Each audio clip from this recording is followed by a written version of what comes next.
think the chances are of that? Also, what do you think the chances are that I managed to get this truck out of this jam? I'm not feeling good about this. Notice my clip manager's in a different spot now. Yeah, I mean, just everything's in a different spot. That's which is weird. Tell us how the new interface makes you feel. Frustrated. You guys, this is bad news right here. You want to talk about being in a wee bit of a jam?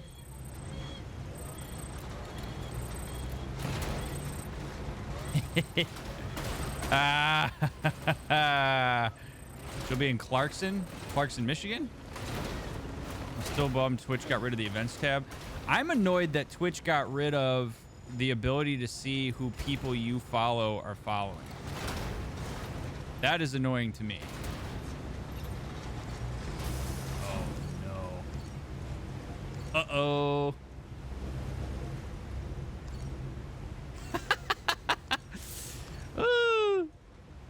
Hi, Victoria.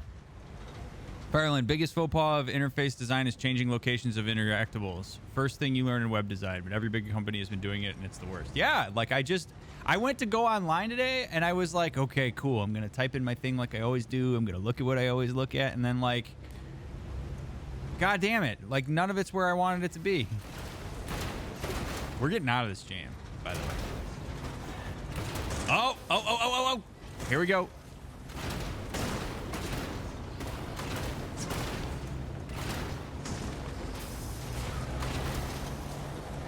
There we go. You guys, I'm gonna make this happen. I believe in you. You can get that thing out of there. I can do it, you guys. I can do it. Ah! What was worse, having this truck stuck or the new Twitch interface? This is a metaphor for me screwing around with the new Twitch interface this morning or this afternoon. Oh my God. Come on, baby. Come on, baby. I really don't. Because I cannot drive forward. And I don't think I can turn this thing around. This is insane. This is not what I was planning to do on stream today. I completely forgot that I did this. This truck's gonna run out of batteries. Sounds like the truck is in the rock still. Oh, it is, Victoria.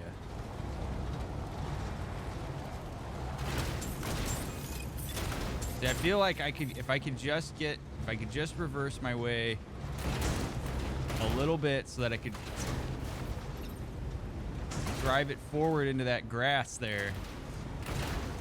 Make a 30-point turn. That's what I'm doing. This is distress tolerance.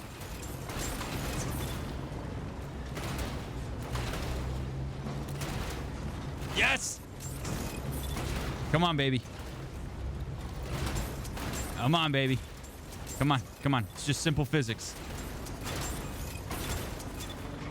Oh, yes! Come on. This is the most ridiculous thing that I have ever done in this game to this point. Come on, baby. Oh, no! Go! Go! Go! Yes! Yes! Yes! This is as good as the freaking chicken dinner. I cannot believe I just got that truck out of that jam. You gotta be kidding me. For those who didn't believe in me. Still got it. Yes! Still got it is right, Sam. That's how you do it. That is how you do it. I can't. That was by far the most satisfying thing that I have done in this game to this point. That was awesome. Oh my God. I'm pretty sure I just woke up all my neighbors if they were sleeping at 2 in the afternoon.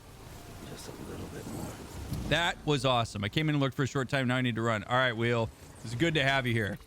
All right. So now that I got myself out of that pickle, I'd love to hear how you guys are doing. Those who have popped in here since I originally asked. Hello, Nix. I managed to get that done with without upsetting the baby. I'm happy. I'm happy with how that went. What's up, Simu? Okay. That is how you believe in yourself. You sit, you stay calm. I just shook that baby, but he's okay. The baby now has enough of a conscious awareness to understand just how big of a deal Daddy's little unstuck thing, how big of a deal that was. That was fabulous. I am seriously so proud of myself right now.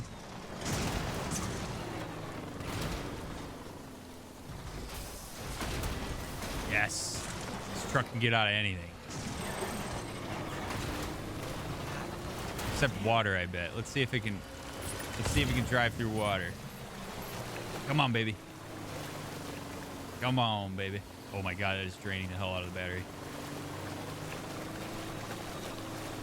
So the story about what just happened to 9 is I got stuck on Tuesday night while I was playing this in this truck, trying to make some deliveries.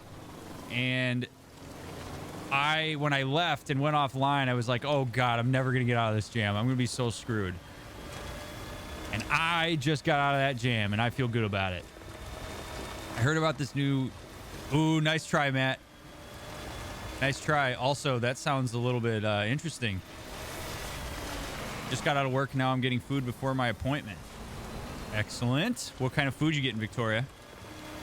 Back to work for me, but I'm glad I was here for a bit. I'm glad you were here for a bit too, Skog. I hope the rest of your shift goes well.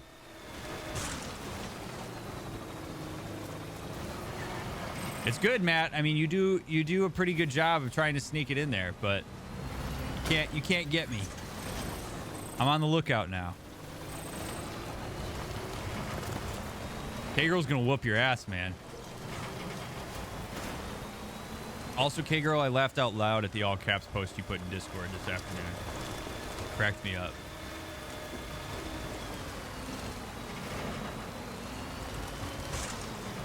Why are we trying to get him to say... Oh, because... No, man. See, that one almost got me, Victoria. That one almost got me.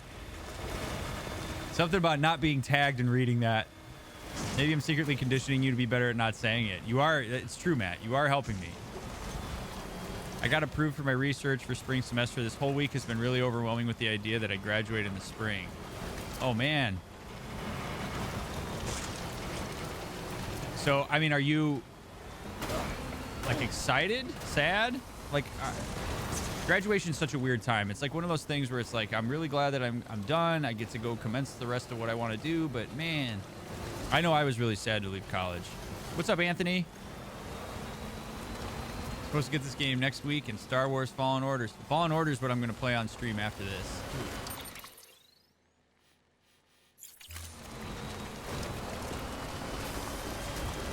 At least that's the plan. Oh boy.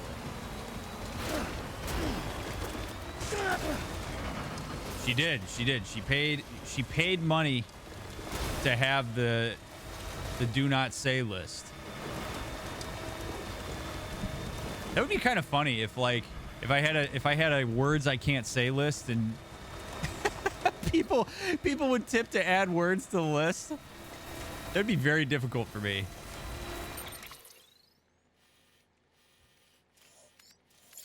It'd be like the Knights Who Say Knee where you can't say it.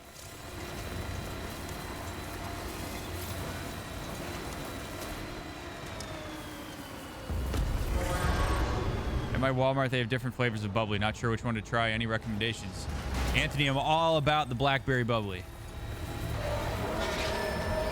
Blackberry bubbly is by far my favorite. Highly recommended. Get away from me. Get away from me. I would recommend starting with blackberry. Apple's also pretty good. I like the grapefruit one as well. I know the grapefruit one is not super popular, but... Oh, no. Why does he get out?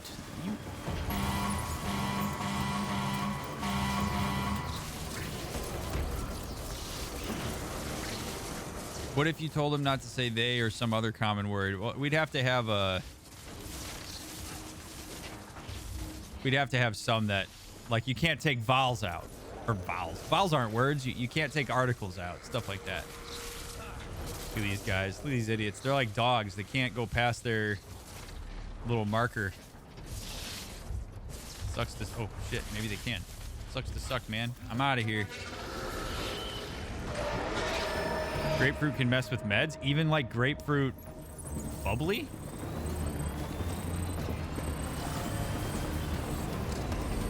Cranberry bubbly? Yeah, cranberry's pretty good too. I would agree with that. You can't really go wrong with bubbly. Just saying.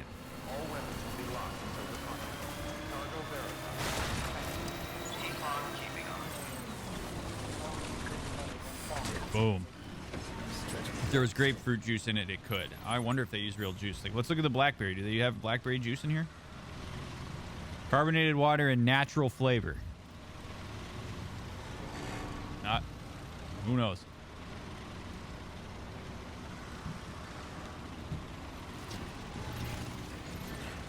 Can't wait to see the hood of my car.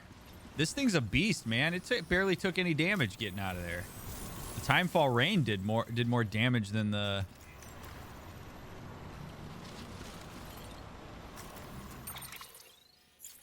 I once banned OMG for one of my friends every time he messed up. I did a jump scare. Ha! There we go. I could have a jump scare for every time I say the S word.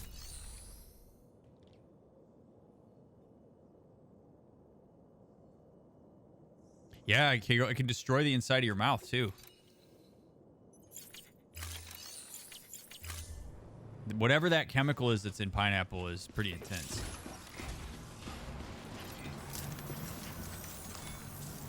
Oh, let's get these pesticides out of here. Oh, look at that. See, I'm still the beer man. Oh, you guys can't read that. Alcoholic beverages.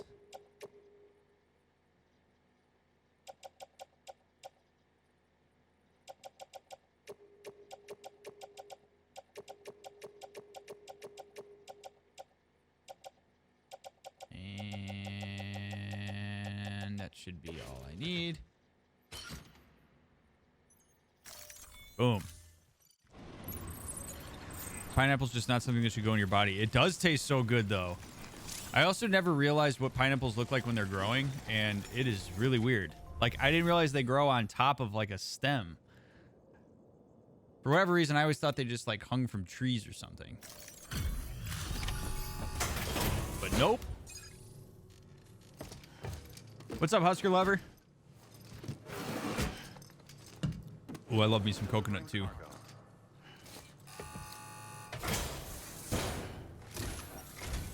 I just don't like when you get the pineapple that you bite into and it's too hard. Like, I like when the pineapple just has that nice... You can bite right through it. How much there is. Wow. Yeah, you guys are welcome.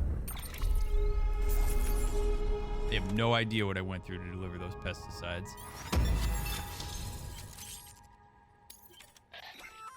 Yeah, I mean, it's definitely like... I mean, having bubbly is kind of like a luxury item. Like, it's certainly... I will say it's cheaper than LaCroix, which is nice. Hi, Zeph. Is hiding behind a wall or whatever. Fireland. Humanity's superpowers being able to digest things that are incredibly dangerous to another life form and enjoy it. Like chocolate, destroy a dog, and we are just like, oh yeah, give me more of this.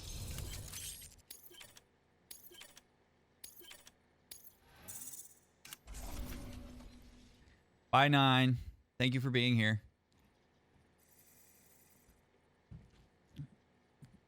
Pineapple had a rind that you couldn't eat. Does that mean that you were trying to eat it, K-girl? There's something we want you to have. Yeah, I love me some chocolate too. So I don't want to carry this big ass thing. He's giving you some resins. 800 resins. I got no interest, man. I'm sorry. No interest in your resins. Take care of yourself, Sam. Case of bubbly where I live is almost $7. You'll Oof. always be welcome here. Yeah, that's a little expensive. I cut up some for work, and they asked me, did you take the rind out after I had cut the whole thing? Oh God. Oh man, you want to talk about cashews, Fireland? I could eat cashews until I'm sick. I love cashews with all of my heart. They're the most wonderfully delicious thing Timefall porter beer. Fresh fluffy bread. I'm thinking we deliver the beer and the bread.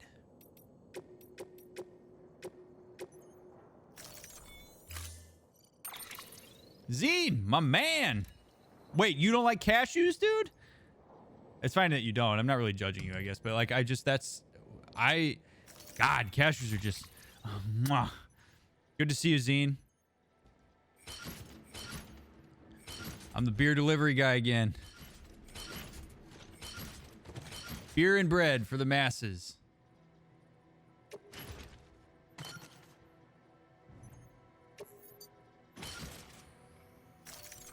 I'm pretty ambivalent. I don't throw them in my mouth, but I don't care if others do. Fair enough. Pistachios are great too. I agree, Anthony. If you get a nice like pistachio cashew mix, yes indeed. Oh, no. Come on, pick it up, Sam. There we go. You guys like, look at that stack. Look at that stack. Your local Miller High Life man. Making deliveries. And yes, it is High Life, K-Girl.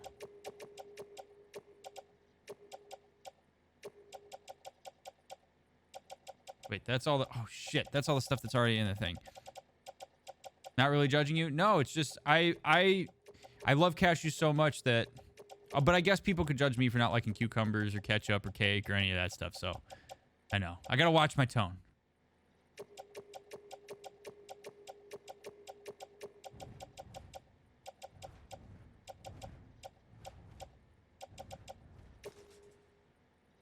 Pistachios are the only nut that I don't like. Happy J got a job here 3 days a week. He's working on my hip and knee because I have been a little bit stiff. Like giving you a massage? Is that what you mean, Zeph? I'm leaving for work like right now. I just want to say hello. What's up, Kaladnar? I hope work goes well for you. The cake is a lie. I do not like cake. Cake is gross. It's a texture thing for me. I cannot stand the texture of cake. The texture plus how sweet it is just like, ugh. I have never had pineapple on a pizza, so I always abstain from that conversation when it's had on stream. Because I have never had it. Oh, can I run these guys over? Oh, oh my God.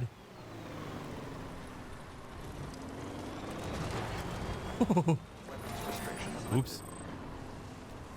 I like moist cake. Dry things are so oof for me. Yeah, I mean, you gotta... It's like cookies. You gotta have, like, moist, chewy cookies. You can't have, like, dry, nasty cookies. Angel food cake is okay. I can kind of deal with that if I have to eat it. But I don't know that I've ever been in a position where I have to eat cake, so there is that. Crunchy cookies are the best? Nice try, Zine. Y'all are on a mission to get me to say the S word. God damn it. Oh God, oh God, oh God, oh God, oh God. Come on. Come on, truck. Repair. Repair yourself. Pineapple on pizza is whatever. We don't call it Hawaiian. We didn't invent that abomination. It wouldn't Hawaiian pizza be like pizza that's got Spam on it? Like, to me, that sounds more like a Hawaiian pizza. Because you guys put Spam on, like, everything, don't you? K-Girl literally paid me money not to say it, Deezen. That's why. Oh, no. Are they trying to destroy... Are they legit trying to destroy my car?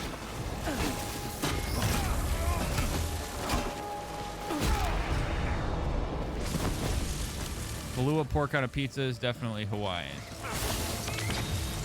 What is Kahlua pork? Is that like pork that's got Kahlua, like the Kahlua alcohol thing on it, or?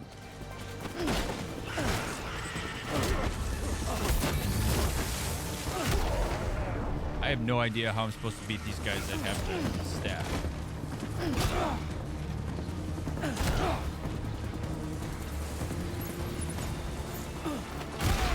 Oh, there we go. Just hit him with gear.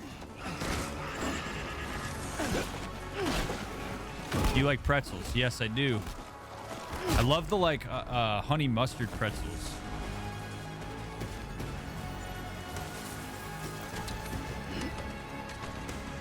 Cooked by a guy wasted on Kahlua.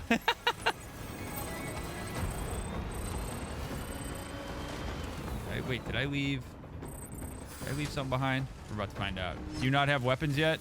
I do, but I never use them. I probably should. Like I have like the rope gun or whatever. Nah, get over here. Yeah. But no, I do not actually have any weapons. Let's go. Let's get out of here. The bola gun, yeah, I have it. I just don't use it. I'm a hands and feet kind of guy. Don't take that out of context. Is the bola gun literally like shooting my blood at people? Which one, K-girl?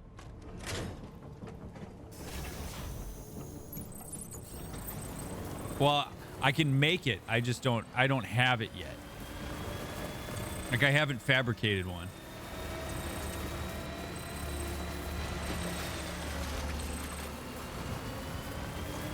I really ought to build roads because making these deliveries in this part of the world is pretty rough. Closest thing I can compare it to is carnitas. Ooh, I like me some carnitas. So in my opinion for this game, the ultimate weapon should be mule kick. Those leg braces can lift like literal tons, so it should one-shot an enemy. I agree. My Kardashian thighs can generate a lot of leverage. Difference between torque and acceleration, though. That's getting into physics that I don't quite know. I'm going to take the long way. I'm going to take the long way. Put myself in enough of a jam earlier. Just haul off a king and kangaroo some guy in the gut. Yeah, no kidding. That would be quite effective, as far as I'm concerned.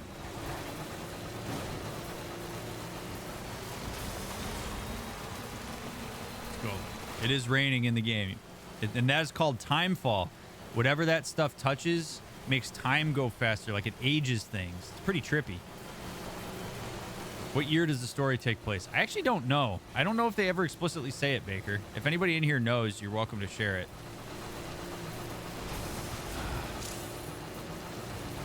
Oh, you want to see the hood that Conan gave me? Okay. Hold on.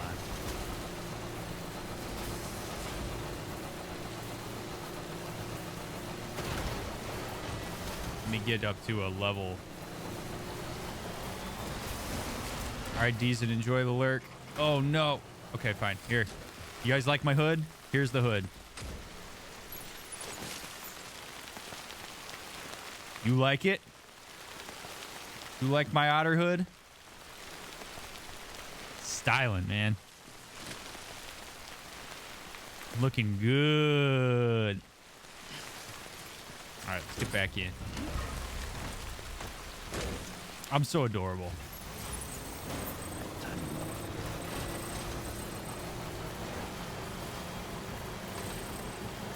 I feel like climbing this mountain this way was not really a smart idea. This was kind of dumb. This truck is not handling this well.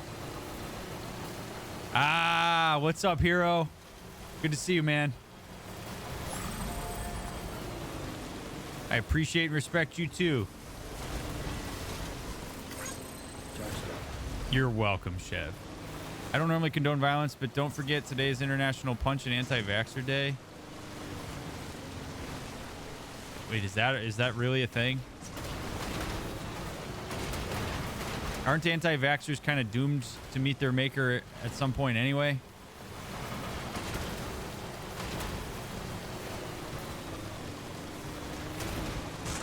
Anything can be a thing if someone makes it a thing. I guess that's true. Oh my god. This just doesn't seem like it was the smartest way to do this. You say anti-vaxxer, I say pro-plaguer. You're such a plaguer, man. I like that.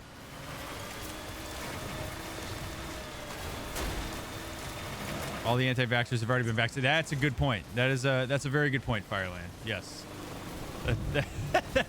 Yes.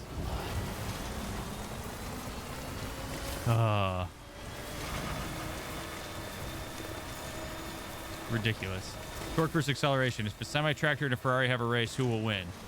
Now, which of the two can haul 10,000 pounds of cargo better? Point being, your thighs might be able to lift, but that doesn't mean they can spring quickly. Fabulous analogy, Zine. What about a Ferrari tractor, though? Also, Hero, you should have seen me get out of the jam I was in earlier. Oh, my God. It was the most epic jam getting out of event ever.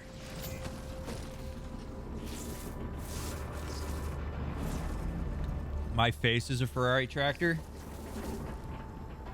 Well, that's kind of you.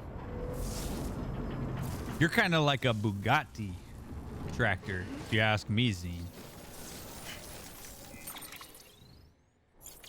I don't know what I'm supposed to deliver here.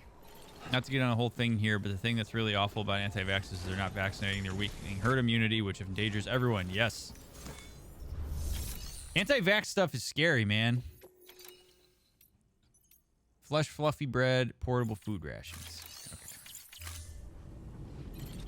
That is a thing I definitely take a stance against. Fresh bread. And emergency food.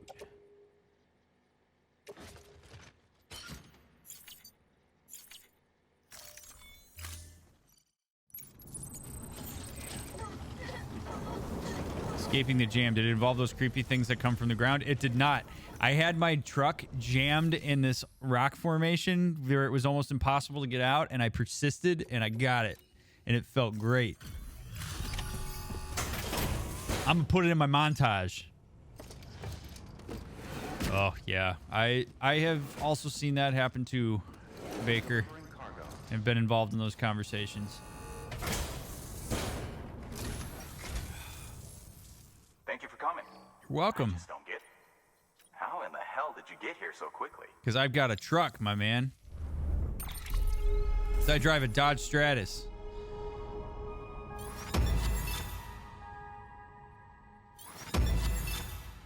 Right, exactly, Simon. That's the whole herd immunization stuff. You drive a Buick Encore? My first ever car was a Buick LeSabre. Here. 1998 Buick LeSabre. I called it the boat. Put that clip in your montage with the Rocky soundtrack. Damn, these guys are giving me a lot of stuff. And I don't want it. Well, good luck. Oh, I guess you could recycle it, right? Good work. New order available. Please access delivery terminal or Go ahead. I should probably, I need to recycle some stuff. It was a 2009 HHR. What was okay, so everybody here who had a first car, what was your first car? I want to know. 1988 Nissan Sentra. Nice. Nissan Rogue. First car was a 1996 blue Oldsmobile from a lad. He literally smelled of mothballs for the first month. Oh, God. Am I streaming tonight, too? No, I am not, Anthony. I have to get up really early tomorrow morning. Thank you for your continued support. Toyota Camry 87. Nice. Used. I got my license at 29. It's a 2011 model. Okay. Oh, hi, Lillian. Good to see you. 2007 Ford Focus. I still drive it. 1985 Honda Civic. I drive my parents' Honda Accord. I'll buy a Civic or Corolla. Nice. 92 Dodge Spirit. Oh, man. A 95 Cavalier. Sweet. I went from an 88 Sentra to a 79 F-150. A 79 F-150. How's that to drive, Zine?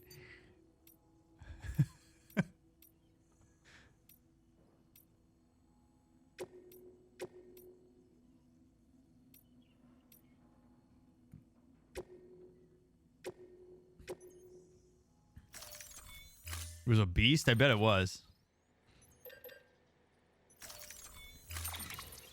You could take the pistons out and it would still run. Good lord. Wait, carry by... why do I have to carry this by hand?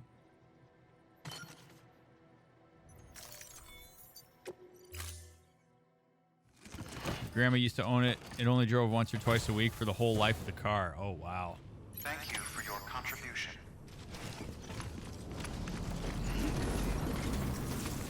Yeah, mine was my dad was a car salesman before he retired, and there was a 1998 Buick LeSabre that had come in from this elderly couple, and my dad had said to them that he was like, you know, I'm gonna give this car to my son if you guys sell it. He's like, I can't give you a ton for it, but I am gonna give it to my son. And they were like, yeah, like that's fine, like take it.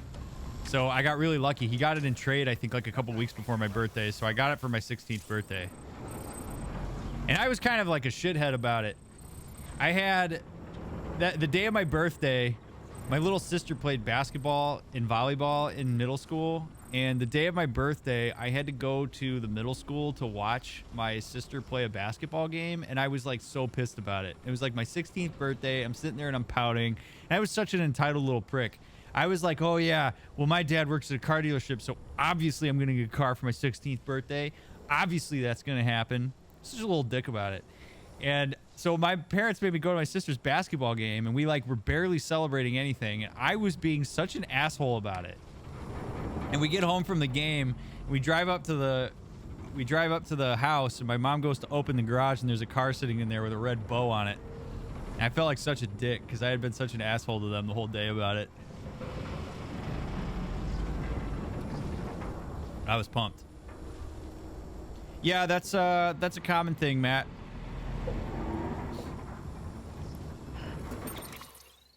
You're not alone in that. And honestly, like, I'm not particularly trustworthy of them either. I trust my dad, obviously, because my dad operates with a really high level of integrity, but there are some bad dealerships out there for sure.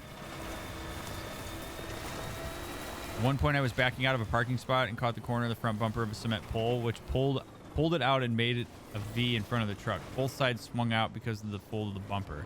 After getting free of the pole, I just backed up, then drove slowly back into the pole from the front to push it in. The whole thing straightened out, and you couldn't tell anything had happened. Oh my god. That's intense. Dad said you're getting a car at 16 whether you like it or not because you did not want to drive us to school in the morning.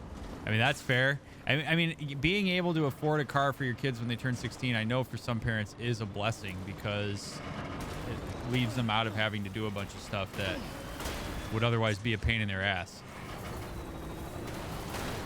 Car salesman remind me of the Fargo guy. I don't know who the Fargo guy is. I'm still in shock how kids get cars for their birthdays now in America. Yeah, I mean, looking back on it, I was super blessed that my parents were willing to do that. I was very lucky in that way.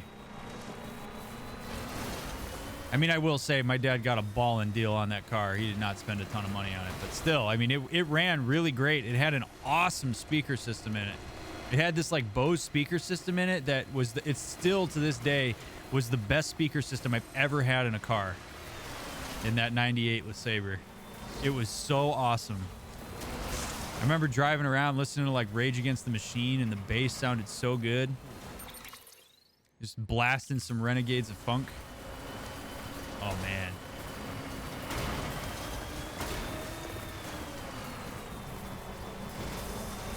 Welcome back, Victoria.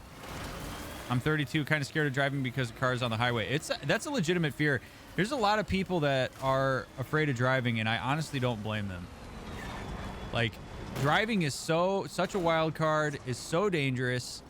So many people get injured and die a year driving cars.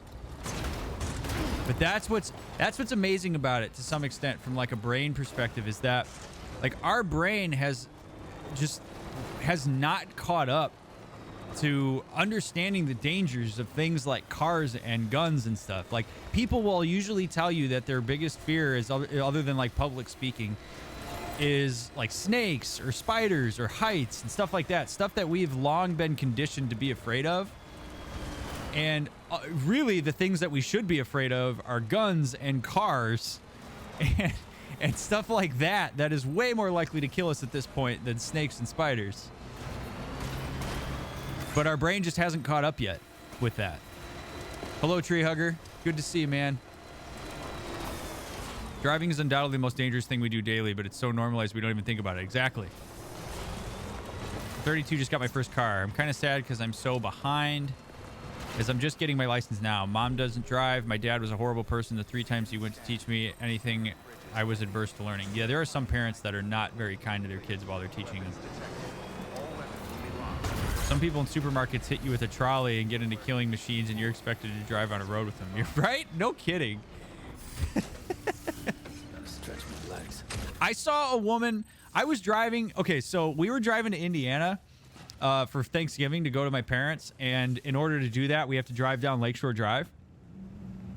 And I was on Lakeshore freaking Drive, and there was a woman who was shopping while she was driving on Lakeshore.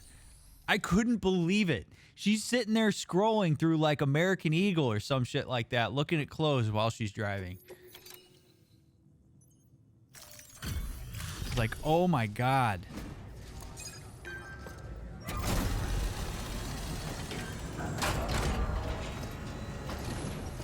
Yeah, that's right. Because don't you drive a Tesla, Zine? Public speaking is absolutely terrifying. I'm going to end up doing 2 presentations on my research in the spring. Looks good as new. Public speaking, so many people say that they're more afraid of public speaking than they even are death.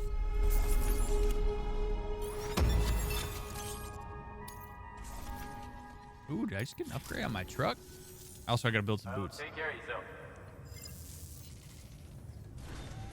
Good work. Well, see, that makes sense. That's one of the cool things about a Tesla. But as I've said, I couldn't do it because I want to be able to drive it manually. And they haven't managed to do that yet.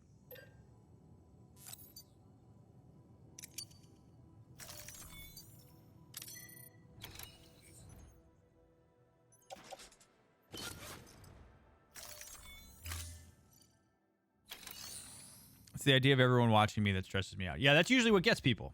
Is the idea that they are speaking and everybody's watching. They are the center of attention. It can be pretty rough. Pre-standing texts on American history? Yeah, let's get those up to the city. That's where I'm headed anyway.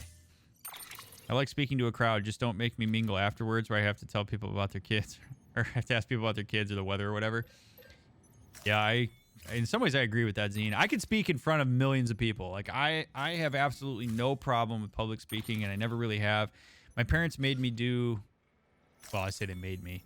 It ended up being totally fine because I liked it. But my parents had me do theater from a very young age, so being on stage and doing improv and stuff like that with people watching became something that I got used to.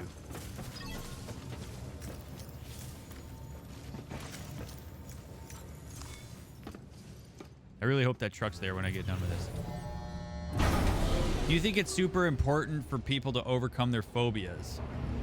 That is actually a really cool question, Chev. My view on that, in terms of like whether people should get over their phobias, is not necessarily. Like, I think it's when phobias cause significant distress, when a phobia is preventing a person from being able to live their life in the way that they want to. It impedes their ability to function in the ways that they want or need to. I think then, obviously, it behooves a person to work through their phobia and get over it, so to speak. I think there are some phobias that, if they're not causing significant distress to the person in their daily lives, and it's like, for example, I'm afraid of water I can't see the bottom of. But that's not really something that's debilitating for me on a daily basis. Now, I did have a needle phobia, and that was pretty bad because the needle phobia would preclude me from going to doctor's appointments and physicals because I was afraid of getting my blood drawn. That is an example of I needed to get through that phobia, and I did by getting my tattoos. So ultimately, when it comes down to anything like that, my opinion on it is generally that it's something worth getting through if it's causing distress to your daily life and your daily living, or it's preventing you from being able to engage in, say, healthier behaviors, if that makes sense. So it's a good question.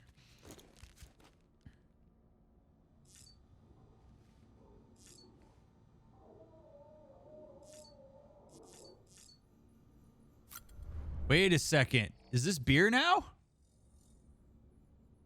No Monster?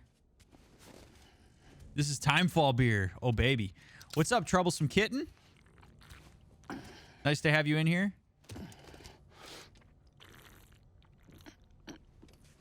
Phobia of spiders might really be an issue. It can for some. Why, Bonnie? Am I about to get him wasted? All right, I'll do it. I was scared of public speaking until my chemistry teacher made me teach a class instead of her because I was always like, what? That's awful. That's like, oh, that's, oh, what a terrible form of what a terrible form of punishment. Oh my God, Hyro, I'm so sorry that you had that experience. That is, oh. All right, here we go. Can number 3. This one's for you, Bonnie. We're going to smash. I wish he'd smash it on his, like drink it and then smash it on his head. That's not at all what I was expecting. Okay. Well, thanks for telling me to do that, Bonnie. I was not anticipating that. All right, should we put on the cool glasses or the less cool glasses? What do you think? I want your opinions. Have you ever treated people to overcome their phobias? Yes, I have, Chev. Hold on, where is it? So, yes, I have. And the way that people generally work through phobias when they have them... What? That's not what I wanted. Hold on. There. That's the one I wanted. Okay.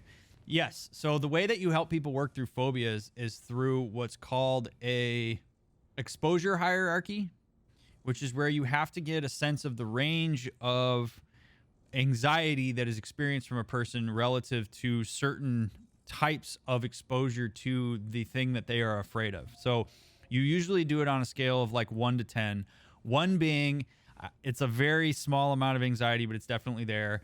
10 being this is literally the worst thing I could ever imagine.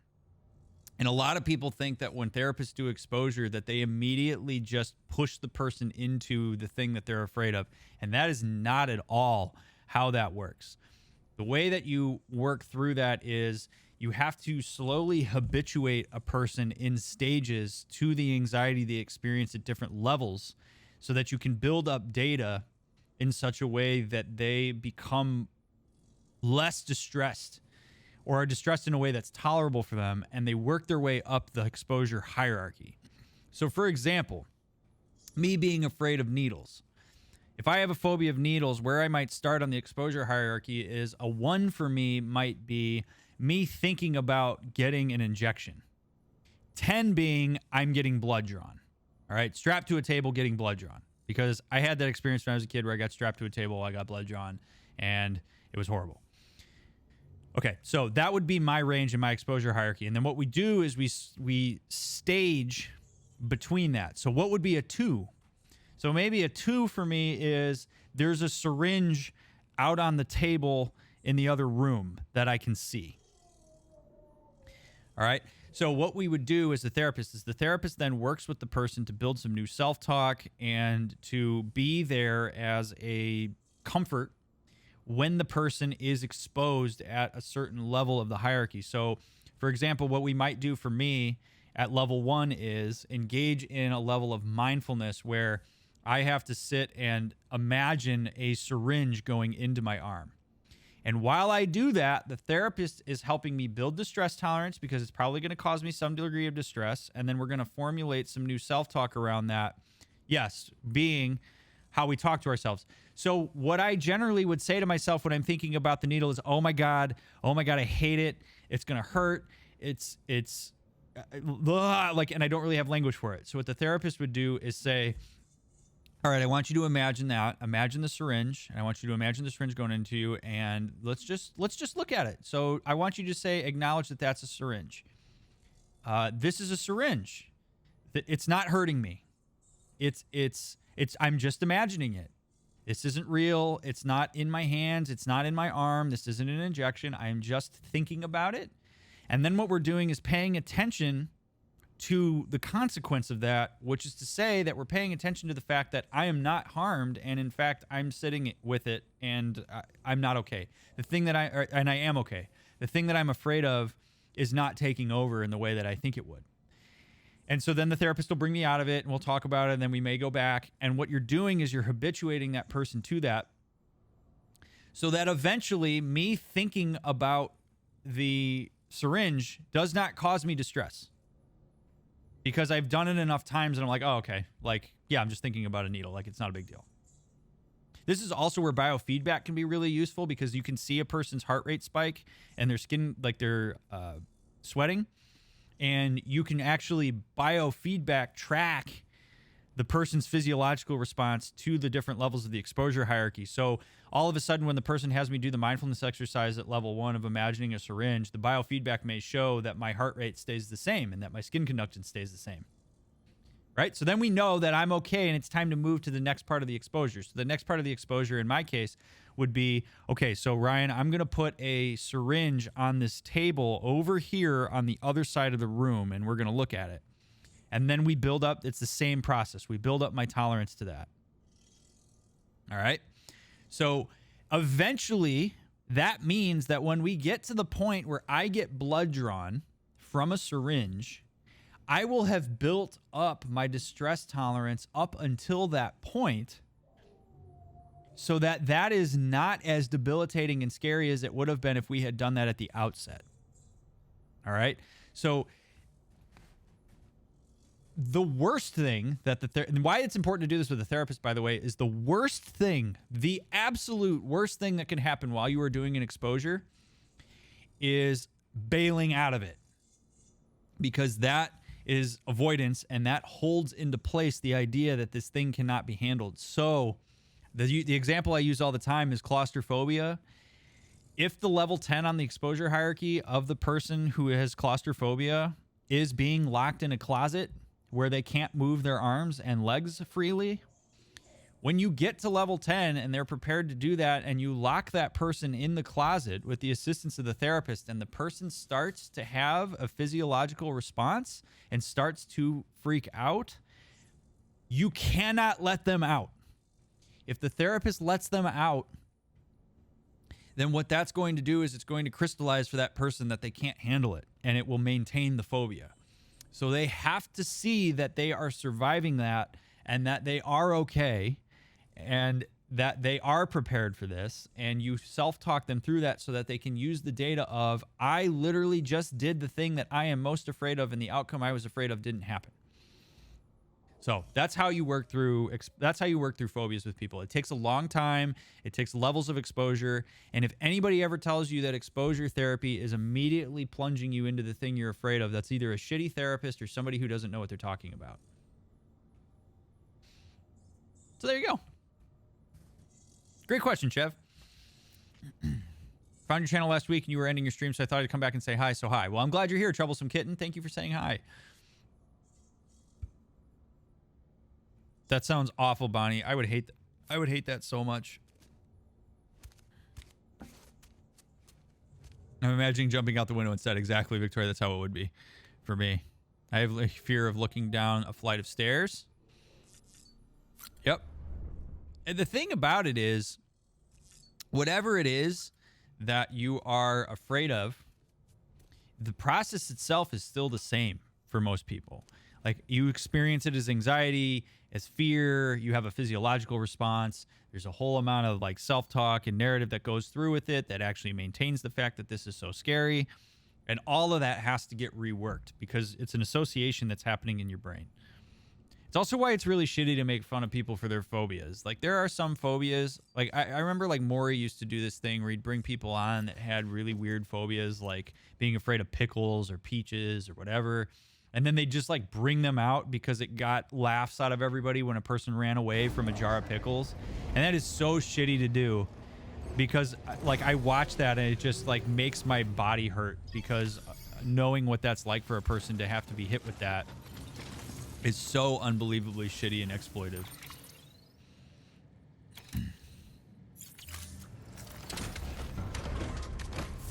What's up, Slight Quilla? Are breathing techniques and other meditative practices used? They can be, yes.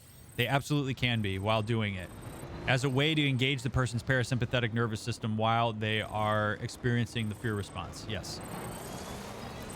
The idea of being stuck until death in a position I can't move from, arms pinned in any place or something, level 10 heebie-jeebies. Exactly, Zine. And that's a reasonable fear. Like, it's not like it's I mean, a fear is a fear. It's not that it's unreasonable. Like, it's just a feeling. But, like, that's one where we would say, like, of course, that would be scary. I don't know that any of us would like that. But I never thought I was claustrophobic, but after a couple experiences with really tight spaces, it says otherwise. It's a very disempowering position to be in when you are, when you're in a position of experiencing the claustrophobia. Like, not being able to move our limbs is not a natural position, and it is understandably anxiety provoking for a person. I mean, I even like, so like my fear of water I can't see the bottom of. The reason that I'm afraid of that, of like swimming in water like that, is because, think about it for a second. As a human being, how often do you not know what's under you? Oh my God, what is happening with this? Oh, are you serious? Like, how often do you not know what's under you? Like right now, I know that what's under me is a chair, and I can feel that. And underneath that chair is a floor. But when I'm what is going on right now with this truck?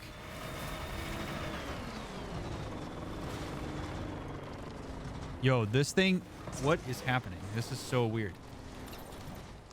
Water is under you, yes, but like if it's like this dark body of water where there's like, there could be fish, there could be sharks, there could be weeds, there could be whatever. Like, that is so uncomfortable for me to not know what is underneath me.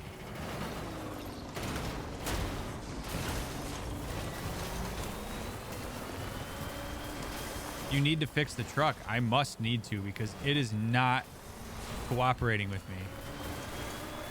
We'll fix it at the next distribution center, which I hope has a garage. I mean, I've pretty much beat this thing to shit. This is starting to look like my 98 Buick LeSabre looked like when I got rid of it. Just a little bit more. Here we go. We'll get charged. Maybe that'll help. Alright, it's full charge. I like how you started talking about the water and your car almost fell in it. Yep, just to mess with me.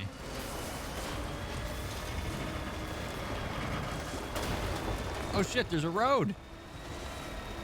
I forgot that I had built a road over here. This thing is a beast, man. What a absolute piece of engineering here. There we go. So we're going, oh no, but I have to go up to Elder. No, we're going to Knot City. I'm going to repair the truck and then we'll come back. It's also probably a long-standing survival thing, because humans as a species are not super good swimmers. We can but generally not fast enough to get away from predators, and almost all water predators ambush from the bottom. Yeah, exactly. I also have a fear of flying, but that's less about the being up in the sky and the heights of it, and more about if something happens in the cabin and the pilots can't fly the plane anymore. The sense of helplessness there. Oh yeah, absolutely, Yuri. Absolutely. But that's the thing is, once an animal, and humans are animals, once we have enough data to suggest that we're not in the danger that we think we're in, at that point, then we start to habituate to it and see the thing as not harmful anymore. You know, the reason you have a phobia is because your brain has associated that thing with danger or with some kind of like trauma. Like for me, my needle phobia was 100% because of the fact that when I was a kid and I had rotavirus and went to the hospital, I would wake up every morning to my blood getting drawn. So I was afraid to fall asleep because I knew if I woke up in the morning, I was going to have a needle in me. And so as a result, then what would happen is I'd wake up and like my mom would have to lay on top of me so that they could take my blood. And then I eventually got to a point where if I ever had to get my blood drawn or get a vaccine, I had to be strapped to a table because I would freak out. And then as an adult, I would go into shock. And so I had to work myself up to the point where like I got my tattoos, and that has significantly helped, but I still get very uncomfortable when I am in position to be around a syringe or to have to get blood drawn. Like I still can't stand it. I used to be afraid of flying until I realized it was actually extreme exhilaration. Very close emotions. That is very true, tree hugger. I mean, there are some people that basically get high off of the thrill of something like that, which is where you see some people like thrill seekers that do dangerous shit. My niece came running up to me with the Advent calendar candle thing she built in school the other day. She asked me a bunch of questions about Advent. The only thing I could say was, isn't Advent and Easter? And my sister and parents both scolded me for being a bad Catholic. Yeah, that's Lent. Okay, girl. That's when you give stuff up. Or do you give stuff up during Advent too? I don't remember. I was raised Catholic, but I am not Catholic anymore. All right, let's bring in this busted ass truck and maybe repair it. Now that's Lent where you gave up stuff. I gave up Lent for Lent one year, and a lot of people didn't like when I said that. What's up, Monster TV? Good to have you in here. It's good to have all of you in here. I just want to say I appreciate all of you hanging out with me this afternoon. I'm really glad to have you here. I'm enjoying the conversation and hanging out with all of you. It's awesome. Advent means coming. Sounds reasonable. Then I got school. The people down in South Knot City have had to suffer through a lot of They do indeed, Zine. Rating in Destiny tonight at 8 Eastern if you want. I will unfortunately not be able to do that, Monster, but I appreciate the invite. A sense of unease is spreading across the city. We need you to bring them as much Which raid are you doing? you can. Food, oxytocin, the essentials. I love that they, in this game, they're like, yeah, we're all about to get super high on oxytocin. Organic chemicals and anti-BT weapon. None of them. A delivery. We'll remind the citizens they're connected with the rest of the country, and we'll give them hope. That's what I am. I represent hope. I will say Die Hardman is pretty annoying. I don't really like listening to him. Oh, yeah. Hey, you're gonna love Go. Slay is here. Thank you very much for the follow. Slay is here indeed. I appreciate it. Glad to have you here. I gave up engaging with hypocrites for Lent one year. My church couldn't figure out why I stopped talking to most of them. They give oxytocin to pregnant women, don't they? I don't know the answer to that, honestly. Thank you, Sam. You got Grizz. You got Grizz and Juka to play again? Oh shit, dude, Monster! I didn't even catch that. Holy shit! What's up? Now I guess now you know what I look like. Yeah, dude. Oh, Grizz is Juke. Okay, that's right. Yeah, dude, we got to raid again at some point. I would love to do that. I miss our weekly raids. You've got style, brother. Yo, Fireland, thank you very much. I appreciate the sub. By the way, Monster, I don't know if you guys knew this, but I have all of you in the acknowledgement section of my dissertation. Always a pleasure, Sam. Like you guys are in there in the acknowledgments as people who got me through my PhD program. Yeah, no shit. I'm not kidding. Good work. New order I don't think I ever had a chance to tell you guys that. delivery terminal for further information. I think you give pregnant women whatever they want.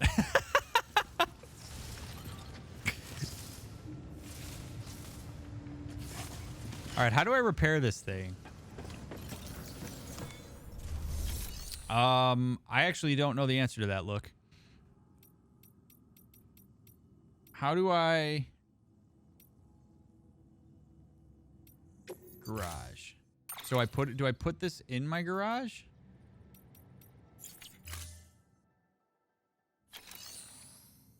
I forgot your mental health. I'm a psychiatric pharmacist now. No shit. Well, look at that. Cheers to fellow mental health stuff.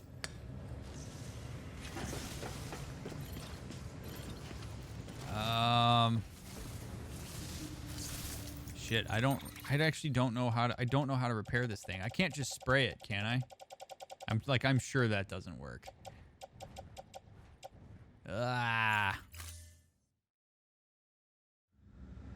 Yeah, Slightquilla, I'm not either. I really think that I'm working for the bad guys. I'm not into Die Hardman. I don't trust Die Hardman. I don't trust my mom, like the president or whatever. I don't trust Deadman. I don't really like anybody in this game. Like, I very much identify with Sam being kind of a curmudgeon about all the people that he's around. Just me and BB. All right, sticky guns. So I gotta... Let's go ahead and get the sticky guns out of the truck. You like Fragile? What do you like about her, Zine? Because I'm not so sure I'm into it.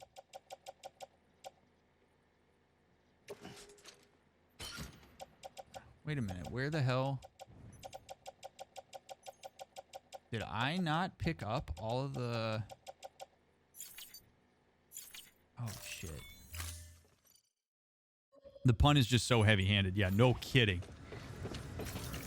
She's got a baby face, but the rest of her seems like an old soul. She just kind of makes me uncomfortable. Nothing in close. Deliver the lost anyway. But the puns are like, I mean, see, because the puns are way too in your face. That's the problem. Like, if the puns were subtle in a way that was like, oh, that's clever, I'd be down with it. But their names are just like too much.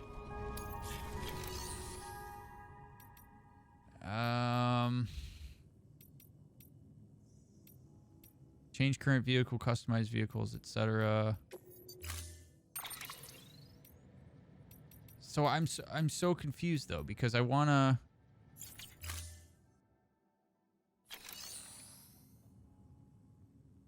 I'm fragile, but I'm not fragile.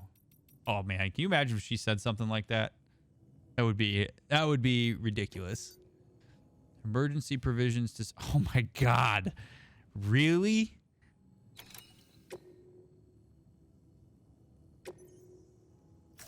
All right, we're doing it, but geez.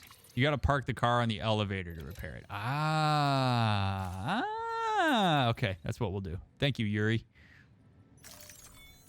That's what I'm going to do. Load onto the vehicle. This vehicle is the most convenient thing ever. Especially since the terrain in this part sucks ass. Unable to process order. Oh shit. Cutscene time, baby. Please stand by until the problem can be rectified. Oh, hi. Sam, Bridges, I presume? Sorry about that. The system seems to be on the fritz. One of the packages wasn't processed properly and got left out of the order. It says here the client is Fragile herself. Someone double-tagged it so the system couldn't tell whether it was for Fragile Express or Bridges. Anywho, really sorry for the hold-up, and careful. The contents are fragile. Womp womp.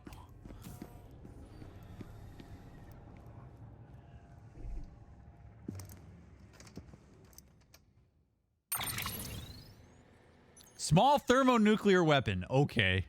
Yeah, I'll just go ahead and carry that on my back. No problem. Okay.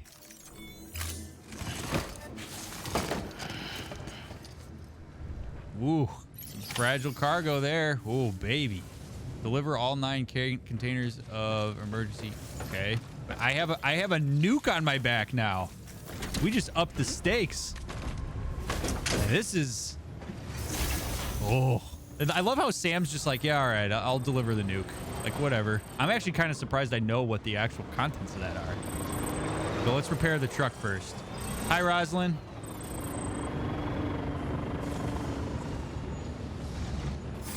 Okay, so I park it on that.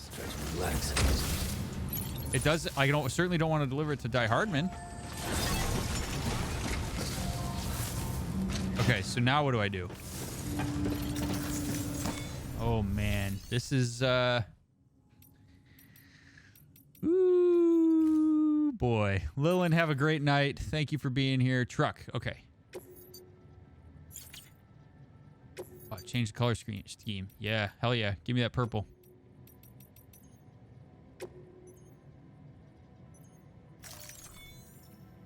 Okay, so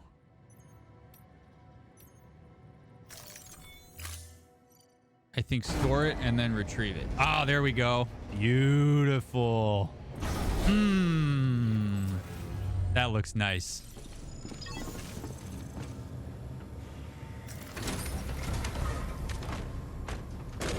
But that's how you do it, Zine.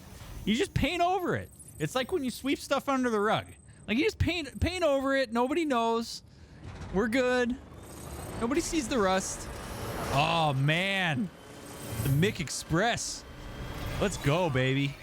I'm ready. It holds into place. How awful the truck is. I'm just ignoring it. Zine, truer words have never been spoken, man. Good night, Lillian. Oh, yeah. Purple. Looking good. Let's make it happen, baby. Me and BB just out on the road. Cruising through Utah like Zine in a Tesla. Check my Twitter. Check my YouTube. Reminds me, I'll just post some links for anybody here who doesn't follow my YouTube. You get daily mental health tidbits. Good shit. Little 30-second to 2-minute videos.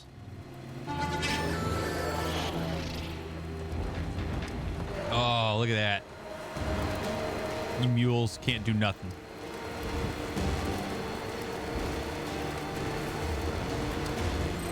World's greatest delivery man.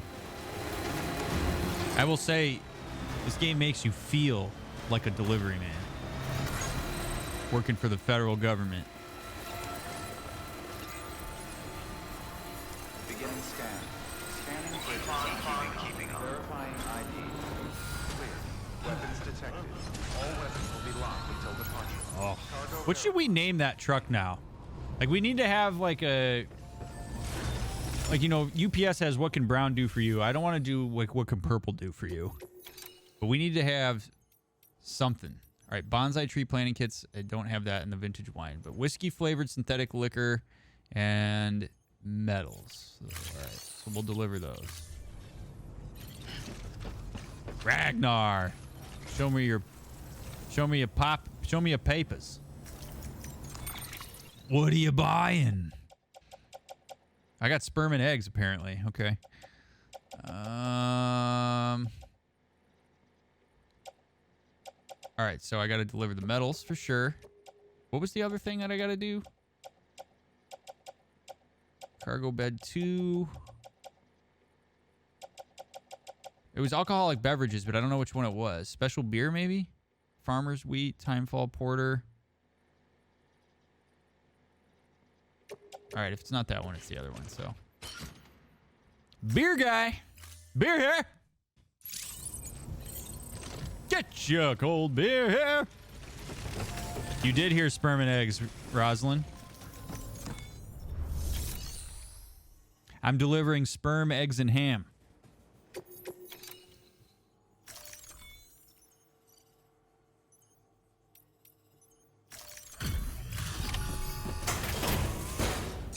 I mean, you do what you got to do. We got to repopulate the earth. And I, Sam Porter Bridges,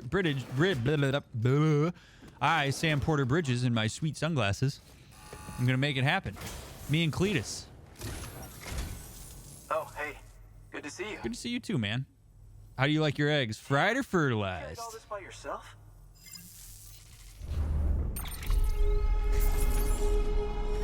Implanted. All right, I don't need to deliver any more shit to this guy. He's got everything he needs. Well, be safe out there. Good work. New order available. Please Please access delivery terminal for Look at further. that. You guys see that? You see that little nuke just chilling in there? Nonchalant? Don't even worry about it. Don't even worry about the fact that I've got a thermonuclear warhead strapped to my back.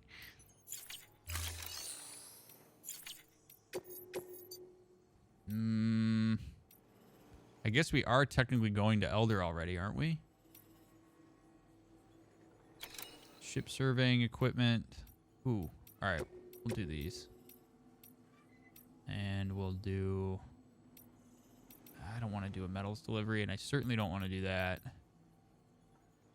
The junk dealer. I got to go to Elder anyway, so we're going to go ahead and do that. Load him in the truck.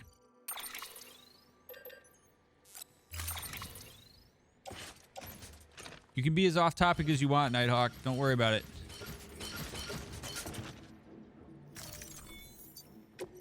I just want to say that while I can't make it to stream much, your motto has honestly started helping, especially when you sound like you genuinely mean it. Thank you for creating a safe place to talk and ask questions, and for all you do in general.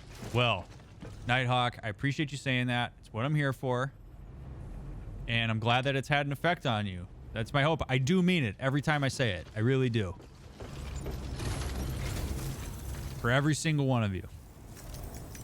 So it's cool that it's to hear that it's kind of been internalized in a way that's been meaningful. That's awesome. Thermonuclear is biggest of Yo Dog moments. Yo Dog, I hear you like explosions, so we made an explosion to get you a bigger explosion. I like explosions from my explosions. Small thermonuclear weapon. Jeez.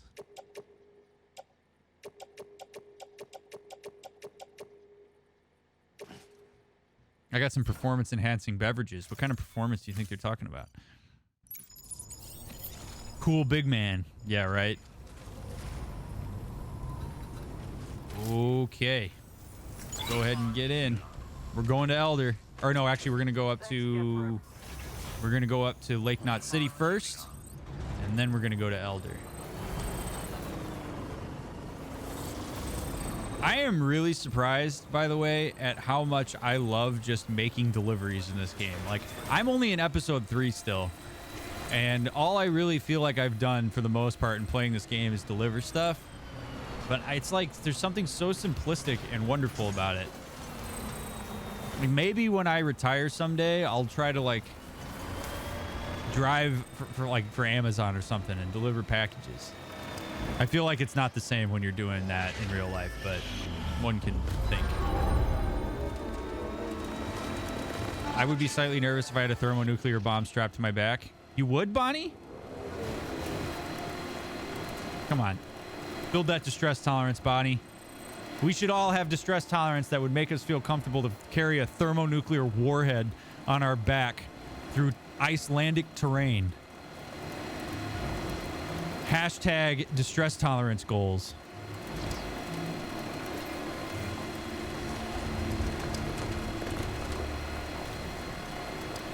The difference between nuclear and thermonuclear is that nuclear is a fission explosion. Thermonuclear is a conventional explosion within the bomb whose energy is directed at materials to force them to undergo fusion, which gets you a bigger boom than fission. Zine, I love that I learn shit when you say cool things like that. That's awesome. I'd be less nervous if I had a nuke as opposed to some other people having it, because if I had it, I know it wasn't being used. That, you know, that is actually a really good point, Fire. That's a really good point. Like, at least it's with me and not with Die Hardman and not with Fragile. Yeah, Bonnie, get it together. Come on now.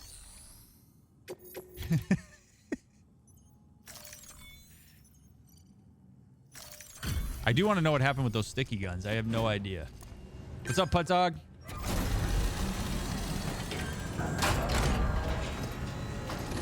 Feel like this is my safe space too. I'm so glad to hear that, Bonnie.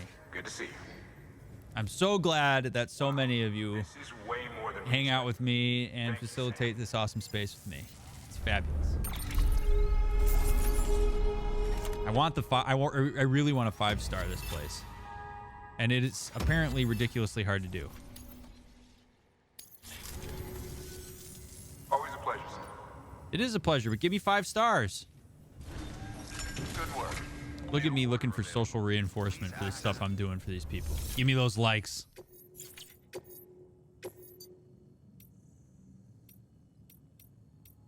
I see. I don't need to deliver the engineer anymore, so I don't really care. Powerful sleeping tablets to the elder. Urgent. Oh my God, so many things to elder.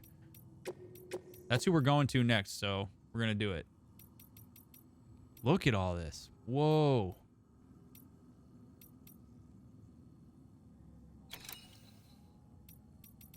All right, good enough. Going to elder. I gotta push the narrative forward at some point. Sometimes tough love is the correct therapy. I actually really agree with that, Zine. There are times, I know maybe you're joking, but there are times where tough love is absolutely the way to go. I actually call it the Gordon Ramsay method, because when you watch shows like Kitchen Nightmares, which I know are produced, okay, like I'm aware of that, but like when you watch shows like that, look at me being a dum-dum. There are times where people really just get it once he just unloads and is like, calls them out on their bullshit. And there is definitely something to be said for that.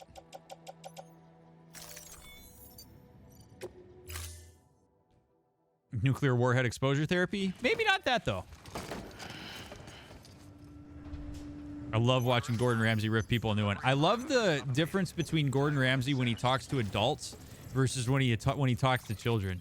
He's like the sweetest man in the world for like the kids kitchen, or the kids master chef, and then he just rips adults, and I love that because that's how it should be in real life.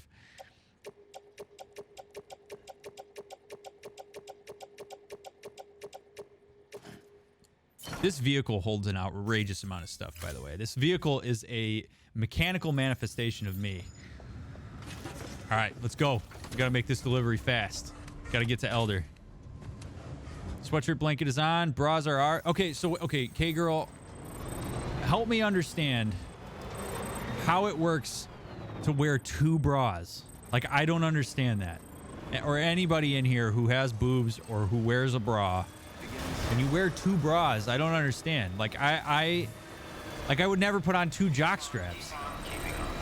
So please, K-Girl, enlighten us. I will even... Okay, so see, this is what I was gonna say. For those who are reading along, this is the answer to the question I just gave. I've dedicated my life to boob dynamics. Yeah, but Zine, what about thermo boob dynamics? Can you tell me the difference between boob dynamics and thermo boob dynamics?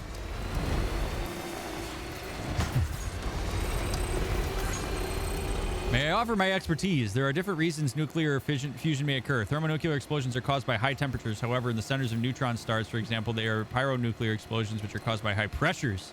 I love it, Putt Dog. Yes. Bring more of your expertise. If you have large bangers, you need to, because bras are not engineered for large knockers. I love that you use the word banger and knockers in the same sentence, Fireland. When your balls get the size of boobs, you should see a doctor. I would agree with that. Less bounce. Oh my God. Man, 2 bras would be... You never give up. A lot. Good. M-Dash. Hi, M-Dash. Thank you for the sub. It's so nice to see your name. They were still bouncing all over the place. That just sounds awful. They should make a such thing. I have no idea how this would even work. And here I am. Here I am, a man explaining what we should do with women's bodies. It's awful. Okay, so just take this with a grain of salt. This is purely out of curiosity, okay? What if there was a type of bra... I suppose I could probably delete this now. So I know that bras come from the bottom, right? So like you put a bra on and it's like this. But like what if there was like a bra that also came from the top? So it was like this. And then when you moved, it had some kind of like suspension system in it so that your boobs were always stationary, but the rest of your body moves up and down. Right? So see how like my hands stay the same, but like my body move, like bras with shocks. Right? So you've got like the force of below and up top, like holding your boobs in place. I should invent that shit. Like I can make millions. We'll call it the suspension bra.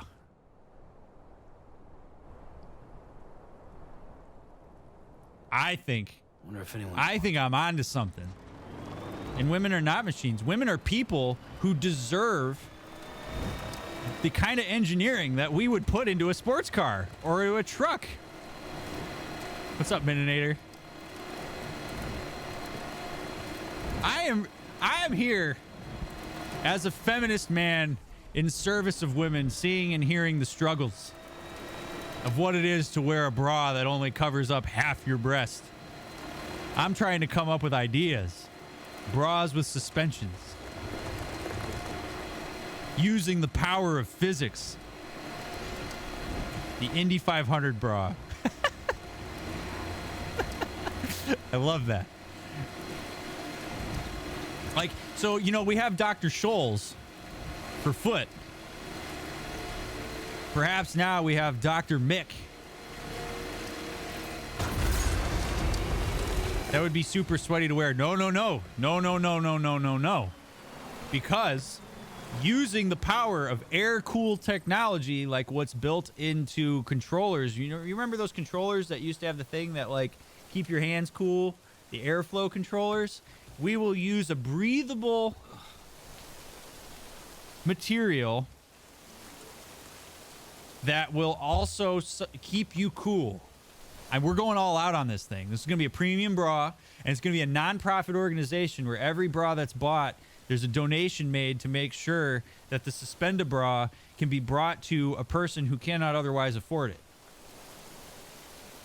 Who's in? Who's with me? Just took that to the next level, man. The segues of bra. That's right. What did I just come into? What's up, Caitlin? So I invented a new type of bra while we've been talking here, thanks to the anguish of our beloved K-girl, where you have a bra that gives you the traditional support you need from the bottom, combined with the modern support you need, held together with a suspension system that makes it so that it always is in perfect response to the movement of your breasts while you're engaging in any kind of activity, created with a breathable material with airflow so that you're always kept cool. DrMick Suspenda bra. Coming to a store near you. I just got to get the R&D going on it, you know? I'll test wear your bra. Nice. Nobody has built this bridge back up in the time that I've been doing this. This is not going to be fun. Getting this delivery to the Elder is going to be a feat. Is this the merch you're funding? Oh my God, could you imagine? Instead of t-shirts and sweatshirts, we're going to put Suspenda bras. It's going to say you matter on the inside of it. And it's going to say I matter on the outside of it. This bra specifically engineered because you and your breasts matter. Your comfort matters. See, look at this. I'm in, man. That's it. I'll stand in front of Mark Cuban and pitch that shit. I've researched panties and custom plug merch, so you have options. That's right, Zine. What a beautiful option. Also, come on, truck. Don't you do this to me. Don't you? Oh, boy. Uh-oh. This is not the area where I was expecting to get stuck. This is... Oh. No. No. No. I can't make the truck jump. Oh, no. Here I am talking about breasts, and it's completely ruined my ability to play Death Stranding. Oh, no. Oh, no. No, no, no! What do I do? Oh, no. I legitimately don't know what to do here. Okay, there we go. Okay. All right. I'm burning through batteries here, y'all.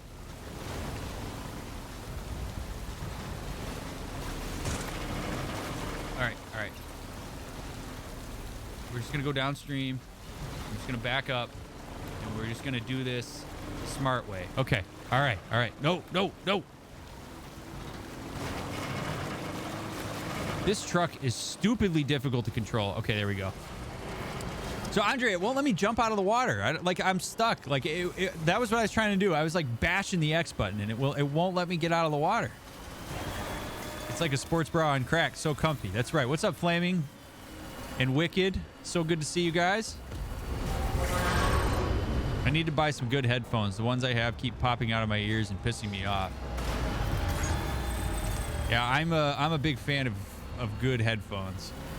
Make all the difference. Oh my God. You guys are awesome. See, we're coming up with some good ideas today. I love it. We don't mess around. Got my new headset yesterday and it's awesome. What'd you get, Troublesome?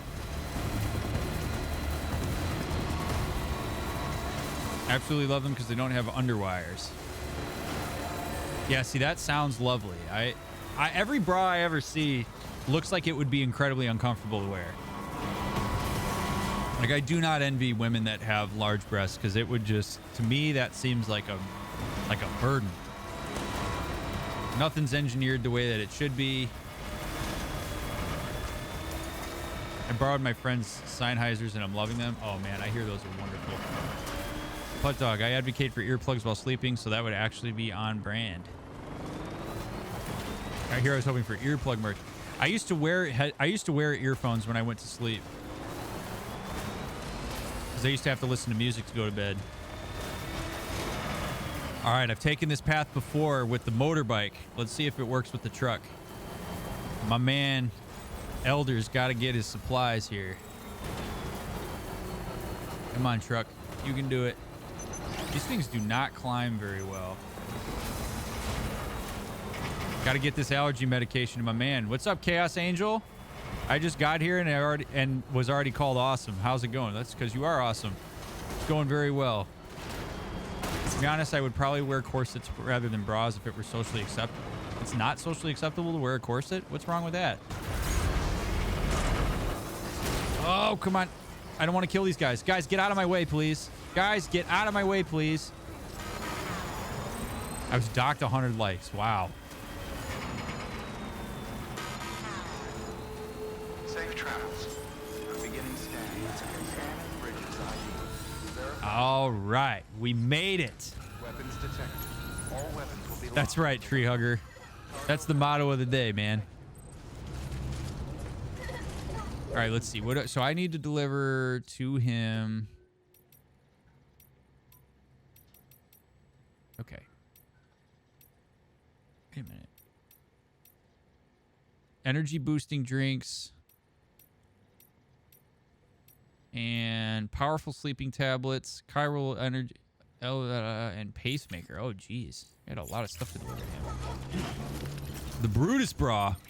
What would that be made out of? I see nothing wrong with more corset usage. I don't either, to be honest with you. It doesn't seem like a bad thing. Okay, so sleeping tablets. 5, 6, 7, 8, 9, 10, 11, 12, 13, 14, 15, 16, 17, 18, 19, 20. Oh, my lordy. Deliver those first. It's made out of betrayal. Et tu bras? Stabbed by the Underwire does sound like a great band name, or at the very least, a really good band song. All right, hold on. I gotta up the ISO on my camera. You can take a look at how beautiful Chicago is this evening. Got dark all of a sudden. Delivering cargo.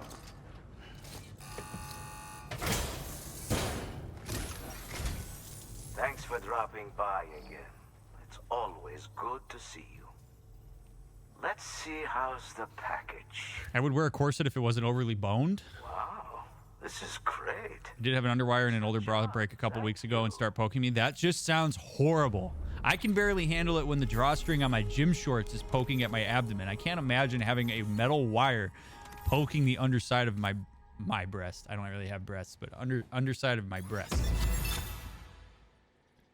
feel like Germans are a bit more judging about stuff like that, and women who wear corsets are often just goths, and while I do like the goth style, I don't want people to give me shit about it. Ah. You've been given the owner's permission to rest in this shelter? Nice.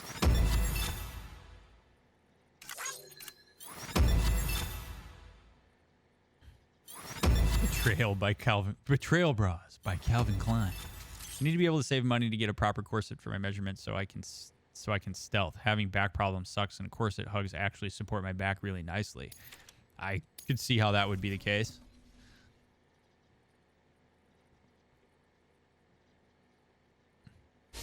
Such an amazing... This is actually my home, Wicked. This is not my office. Or I'm in my living room. We only have a one-bedroom apartment, so all my stream stuff is in the living room. Like, our TV is, like, right next to me, and our couch is behind me. It'd be cool if this was my therapy office. I'd love to have this view of my therapy office, although I do have a view of the Chicago skyline from my therapy office, but... Yeah, this is my stream office. We could call it that. Here, I have something for it. All right, what do you got for me, buddy?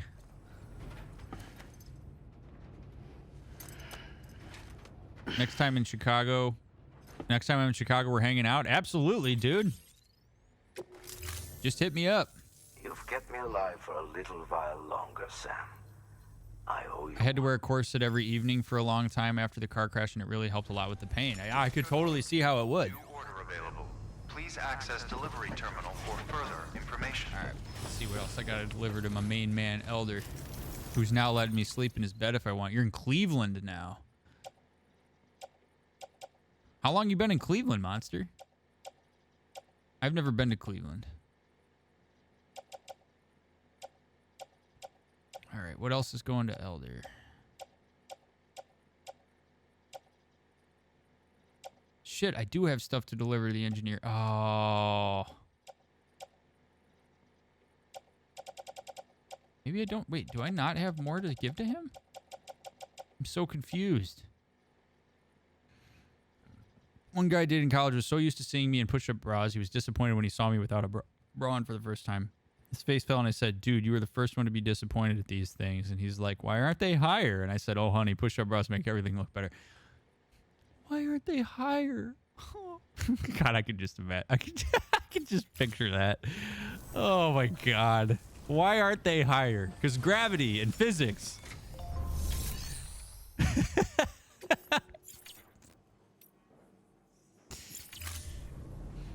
Oh, Lord. Okay. Gravity wants to bring me down, man. All right, Sam. Let's blow this popsicle stand. Where are we going now? We're going up to... We're going to go up here. Cargo for Sam presents.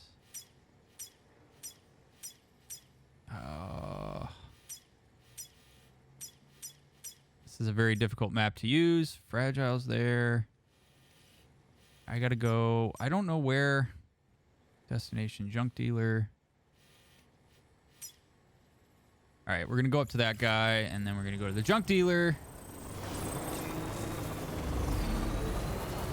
I forget how to get out of here, so this will be interesting. Okay. Hope the boy's sack hangs at his knees one day, and a woman asks him why it isn't higher. Oh my God. Can you imagine? Why aren't they higher? What's up, Maurizio? This isn't Reach. You're right. It's not. I have been playing it, though, and I've been loving it.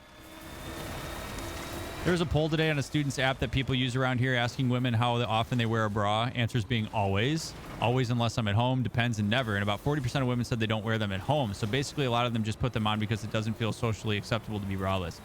Yeah, which is really a shame. I will say I have seen a lot more women in recent years who are kind of like, F it, I'm not wearing a bra, like, screw you.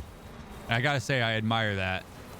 Because I do think it's kind of ridiculous. That should be a thing that you only wear if you want to wear it, or if it's comfortable to wear, not because it's like somehow socially you have to wear it. I don't really understand why people get skeeved out by women who don't wear bras.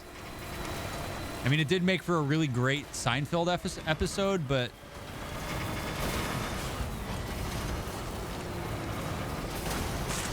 It's not socially acceptable to hold your boobs while running upstairs in public. It's just so... I mean, I guess, like, I don't hold my balls while I run upstairs, but... why are Americans so freaking weird about genitalia and sex? That's what I don't understand. Like, we all have bodies. Like, the fact that we get weird about that shit has never made sense to me. Our Puritan roots suck. Yeah, right? Like, it's just like, come on.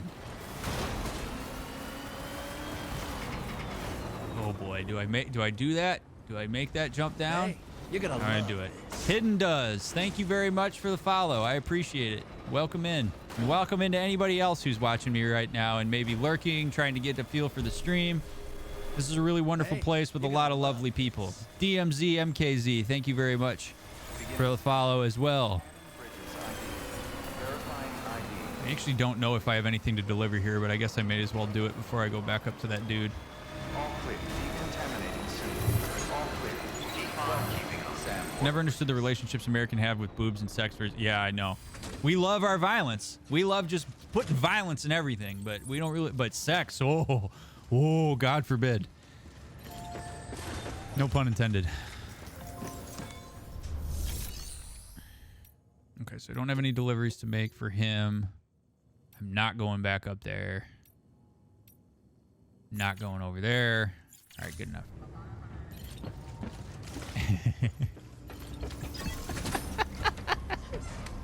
No kidding, Zine. That is kind of hilarious to think about. I've never really thought about that, but you're not wrong. I was thinking about it earlier today. Why is it that we can call someone a dick but not a vagina? We can use the word ball. Well, that's the problem though, K-Girl, is when we do call people vaginas or the P word, usually it's derogatory towards women, where it's suggesting that they're like weak because women are weak, and like having a female genitalia makes you somehow not strong. Hey, you're It's gonna obviously ridiculous. D. James, thank you very much for the follow. Appreciate having you here. Like over here in the UK, we have a watershed where things are pretty tame on the telly until 9 p.m. Yeah, but you guys are generally pretty cool about sex, right? And like talking about it, and people are less weird about it in the UK and in Europe just in general. I feel like people are like, yeah, man, we all have sex. Sex is cool.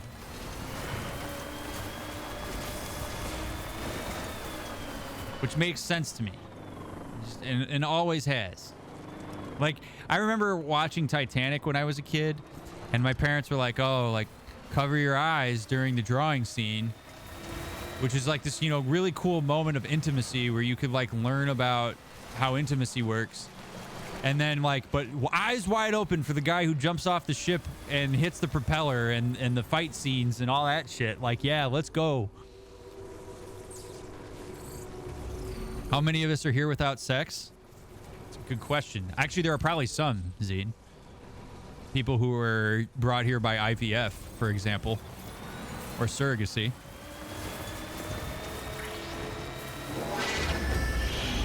Oh shit, I forgot I'm in mule territory over here. I'm from Germany. Still about 40% of women apparently wouldn't feel comfortable wearing no bra. But being naked in a sauna with strangers is fine for a lot of people.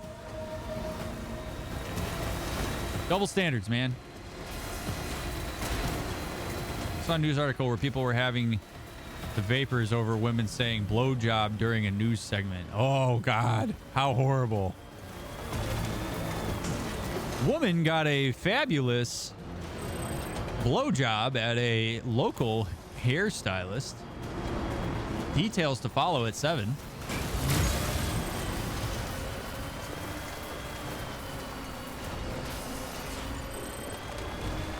I actually never really understood the terminology of blowjob. Doesn't really make sense.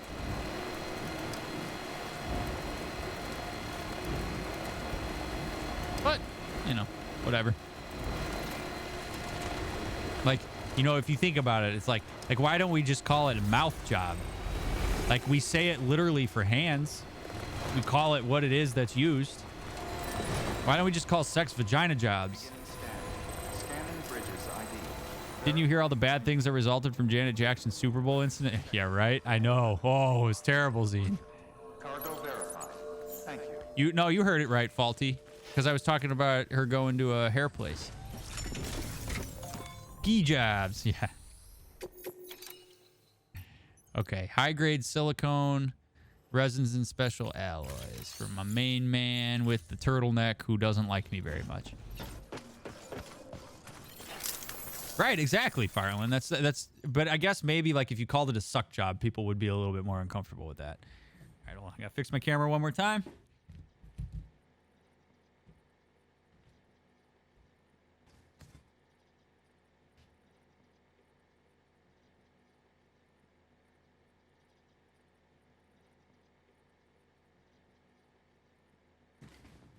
And we're good for the rest of the evening with the ISO on my camera.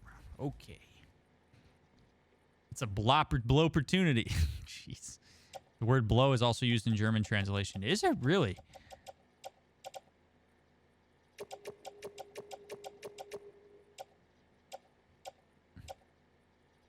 All right.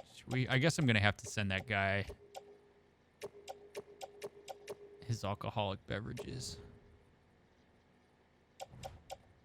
What? All right, I'll come back for the resins and alloys. Okay. My language, we say smoking instead of blowjob. So wait a minute. Okay, would the terminology of that be like, man, he or she or they really smoked that dick? Like, is that? Am I hearing that correctly? Yeah, we blow him one is the literal translation. I'm learning something new. I love it. Love it. My niece just asked me if my boobs gave milk like her mom's do. I told her nope. They're just for decoration. Nice try, Zine. Oh, thanks. Nice try. Wow. K-Girl, I know you got to duck from K-Girl, man.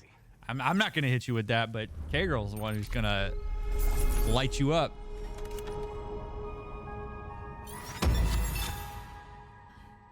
It was close. Between you and Matt, somebody's going to get it.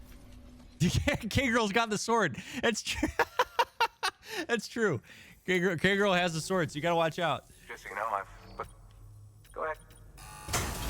Can you ban Hammer VIPs? Oh, absolutely. There's a whole hierarchy. Giving you a custom hematic grenades. Yeah, I'll take that.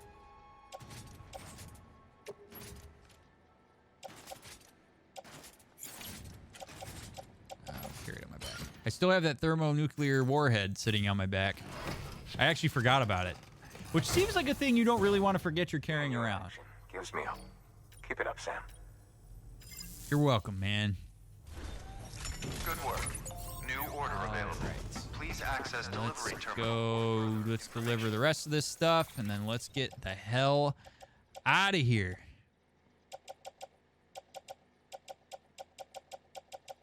Wait, what happened? Okay, wait, what's the other? I forget what the other stuff. Emergency provisions? No.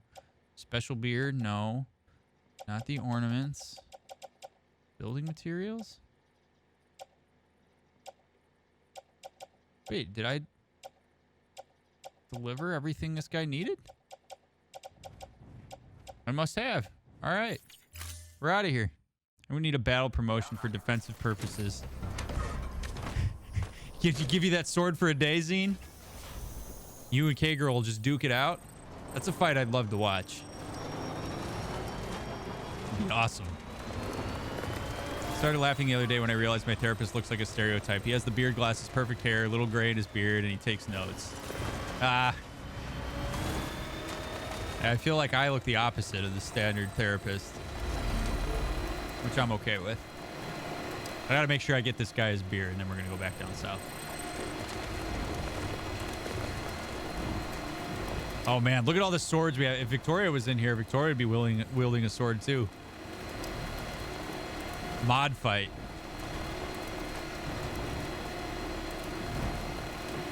We need a Cards Against Humanity night. Forget Jackpot. That would actually be a lot of fun.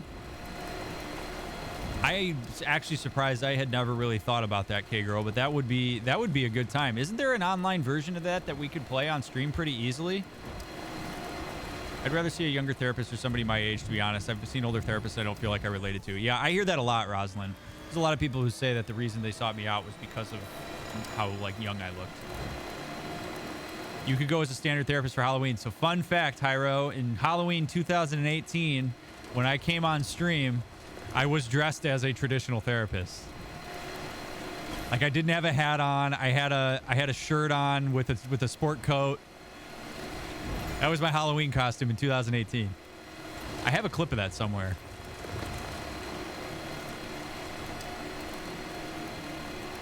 It does depend on the people that you play it with. You're saying no matter what, he's going to get a side eye.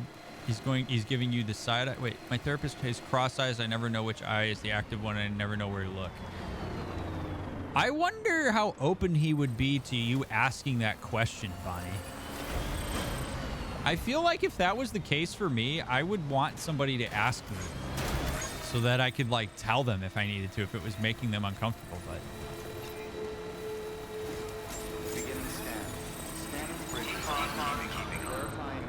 All right, the alcohol man and the otter helmet. You guys like see my otter helmet?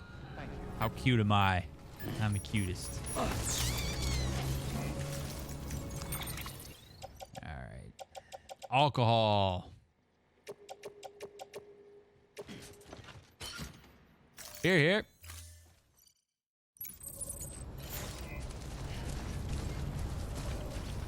It does have bridges on the side. I'm a man who puts my name on things. Make delivery. Standard order of alcoholic beverages for my main man.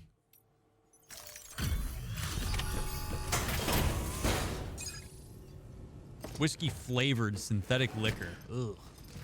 So far, I feel like she's way more introverted than me. I don't know if she really... Oh, sorry, Bonnie. My bad. I don't know if she would really be comfortable with it. That's fair enough. Damn. Yeah, Trigger, I don't know that that's the way that I would approach that. Yo, Jesus, you guys. Okay. Maybe we won't bring it up. Good Lord. I stand corrected. God.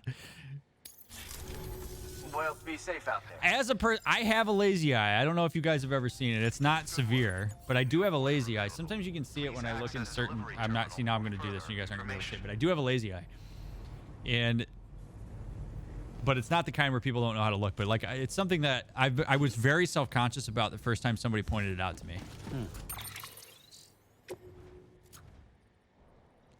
There was like an artist a while back that did this thing where they took portraits of people and they did this thing where they focused on a trait that the person is most self-conscious about. It was really powerful stuff. I was trying to think of like what I would do. I feel like lazy eye would maybe be one of them.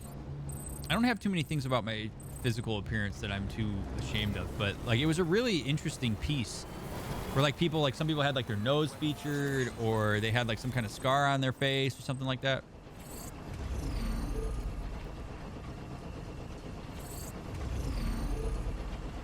Yeah, it's pretty subtle, Zine, but there are definitely times where you can see it. Allie likes to point out sometimes when she sees it.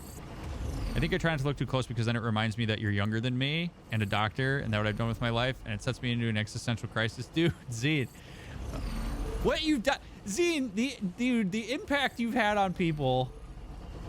You don't have to have a doctoral degree to have the impact you've had on people, dude. Not trying to invalidate what you're talking about here, but like me having a doctoral degree when I got it at 27, like I know people get so weird when I say this, but I was not like super pumped about it. Like it's cool to have it, but there are some times where having a doctorate is not great because people think something about me before they even meet me. And I've had to kind of have to break down what people anticipate I'm going to look like when they see that I have a doctoral degree. But my doctoral degree was a fucking oh, there we go. Swear jar. Was a nightmare to get. And you don't have to have degrees to have an impact on people. And you have had a huge impact on a lot of people, dude. Miss Rogers, hello.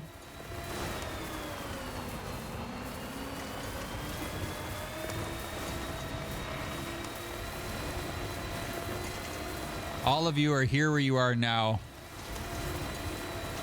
for whatever the reasons are. But me having a doctoral degree doesn't make me better than anybody. I'll stand by. I actually hate being called doctor plus my last name. All of my clients call me Ryan. Well, I guess a few call me Doctor. So if you call me Dr. Ryan, which I guess I don't mind, but I actually did something I'm really proud of. I mentioned to my therapist that I took half an Adderall at work today after Thanksgiving. It was something I was going to avoid talking about, but I sucked it up and brought it up, even though I'm pretty ashamed of doing it. Well, that's pretty cool that you could bring yourself to do that. Okay, girl. That's reassurance seeking, Zine. Haven't we talked about that? Oh no. No, no, no, no, no, no, no. No, no, no, no, no, no, no. Is this it? Oh god, is this it? Speed demon. What's up, Kayla? This might be it. This might be the demise of this truck. Unless I go steal one of the trucks, knock this over. Oh, there we go. Ooh. I don't know how that happened, but it happened. And we're back. We haven't. Let's discuss. Wait, we really haven't? You messing with me, Zine?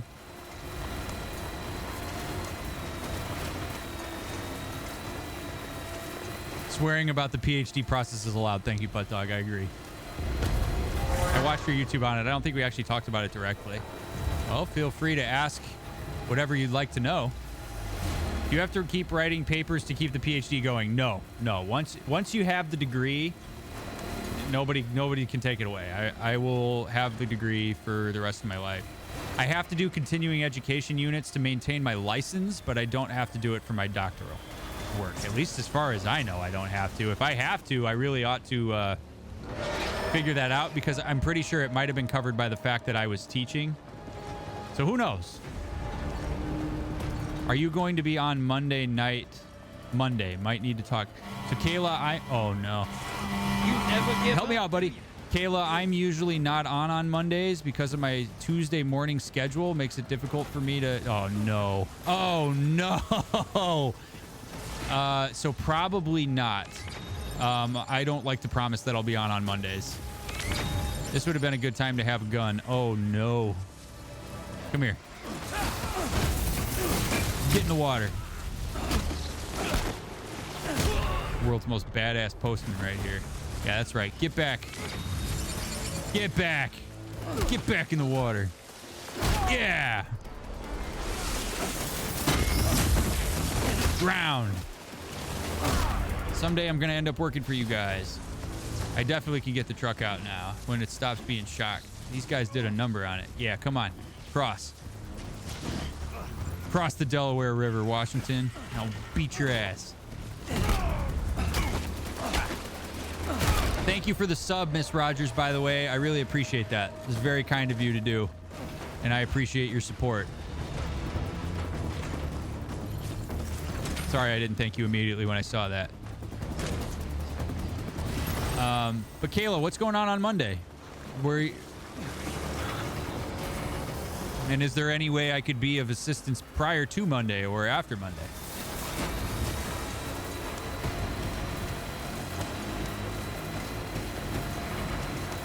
Here we go.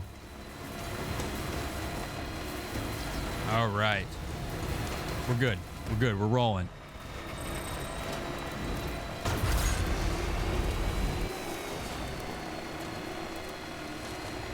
Got rid of those nasty mules.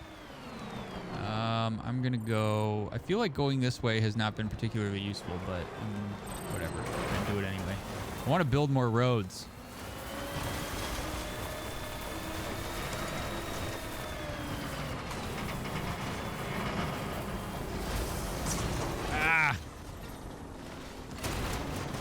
So, oh, by the way, so I was thinking about what the next mental health topic night will be. Because I haven't done one in a while, and I know that. And I actually had a really interesting conversation with my supervisees yesterday. about the way in which human beings regulate closeness and distance to other human beings, whether in intimate relationships or family relationships or otherwise, and about how that connects to some extent through our attachment, but it is also a way that we navigate just the anxiety of intimacy. I was thinking I might do a topic day on that. What do you guys think? Would that be something you would be interested in hearing me talk about? That's okay. I just hope everything goes okay with my Nan's doctor's appointment. If not sure what I will do. I might just DM on Monday. Yeah, Kayla, if you're not in the Discord, absolutely go in the Discord, because there's a support chat in there where people are usually sitting there willing to, like, respond and be helpful and support you if you need it. Beginning scan. Scanning bridges ID. I have a question for anyone, not just Dr. Mick. What's a good way to celebrate adopting a 5-year-old to show the child that they are loved and wanted? Oh, man. Okay. This is kind of just general info here, Miss Rogers, but this is actually a really cool opportunity for me to say a little something about this. Generally, in that type of situation, there's nothing you're going to be able to do in a short burst that's going to convince that child that they're loved and wanted, because so far their experience may have been that they are not. And if they have started to build an expectation that they are going to be cast aside, that they are unlovable, that nobody cares about them, it's actually going to make that child anxious, especially if they're 5 years old. It's going to make that child anxious to feel love and support, because that experience isn't going to align with their expectation. So one of the best things that you can do when you're an adoptive parent, and I've had conversations with adoptive parents about this, whether in therapy or just in general, is be ready to validate and acknowledge the fact that they are probably not going to accept you as unconditionally loving them right away, that something like that takes time in some ways, like what Zine said.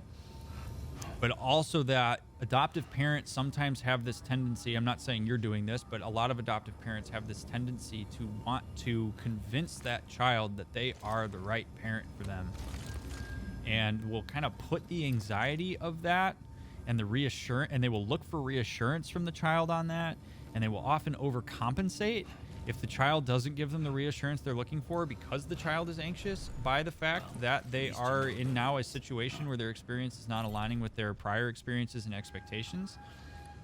So the way that you do that, I think, is to kind of listen to the child, to acknowledge that it may not have the effect that you're hoping that it will have, but that it's a long time thing, and maybe asking them what's something that they've been looking forward to, or something that they would like, and seeing if it's something that you can provide for them. But it's a really delicate situation to be in, and I think it's awesome, by the way, that you're an adoptive parent. That's a wonderful thing. That people who adopt are awesome. But that child feeling loved and wanted is going to take time, even at 5 years old.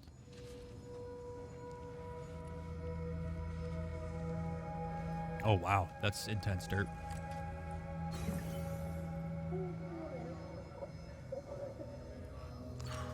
Also, what sounds like it might hit a little too close. I'd rather keep it more abstract. I don't know if that was talking to me, Zine. I get all that. The rest of the kid's life, especially knowing that there's trauma in the background. But what would be a fun to not pass on the anxiety? What is the kid like doing? I mean, it could just be a matter of trying to find what they enjoy. Doing something as a shared experience, something like that. A way to celebrate without putting the burden there. I would welcome ideas from chat. I don't know that I have a good answer for that without knowing the child. Honestly, Miss Rogers. Honestly, Miss Rogers, I think whatever you do will be devoid of that, so long as you're just aware of the fact that there's sometimes a tendency for parents to have that happen, if that makes sense. Like, I don't think you're going to screw anything up, especially if you know that you're there and that you're going to be reliable.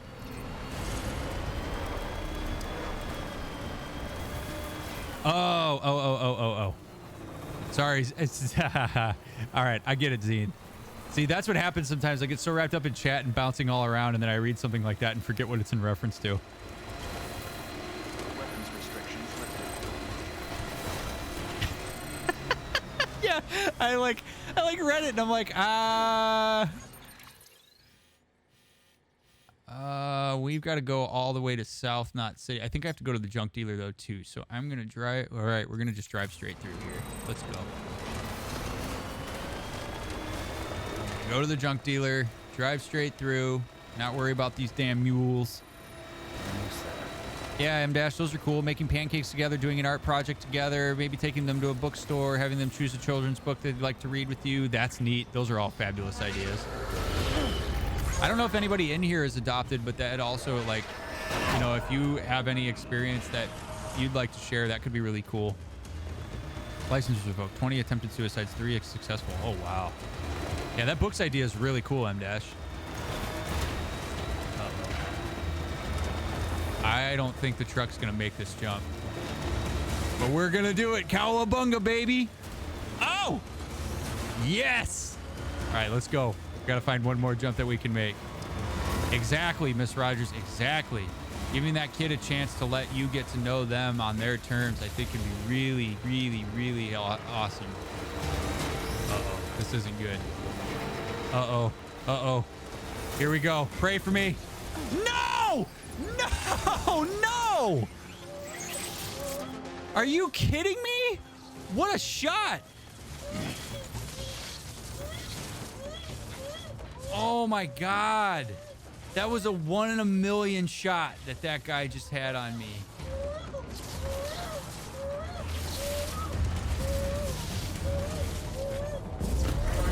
Oh no. What's up, Zorak? Oh, God damn.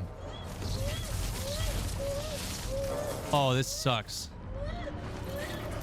That dude is going to get a promotion. He's going to be top mule. I don't know how I'm going to get out of this. That sucks. I was going to absolutely make that. Maybe he'll calm down when he's in the car. Oh, no.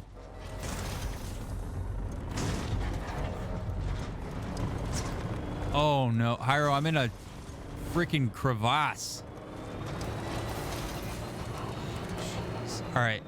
We're going to have to figure out how to get out of this pickle. Oh, no, no, no, no, no, no, no. I don't quite understand why I have a baby either, Kayla, other than the fact that the baby somehow helps me find the ghost things that cause me problems. That's the only thing I know about why I have the baby so far. Oh, this is so bad. This is so bad. There's no way.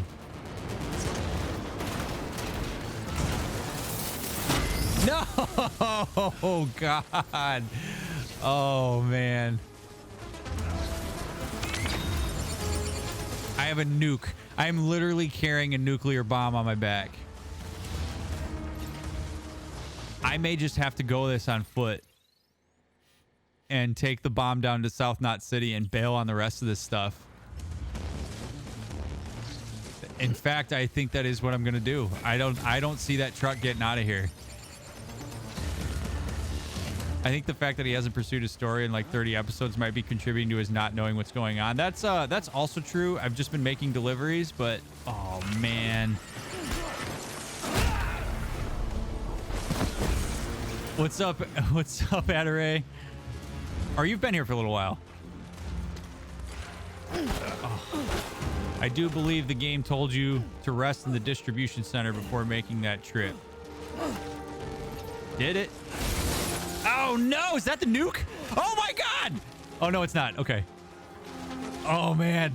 Oh, this is so bad. This is so bad.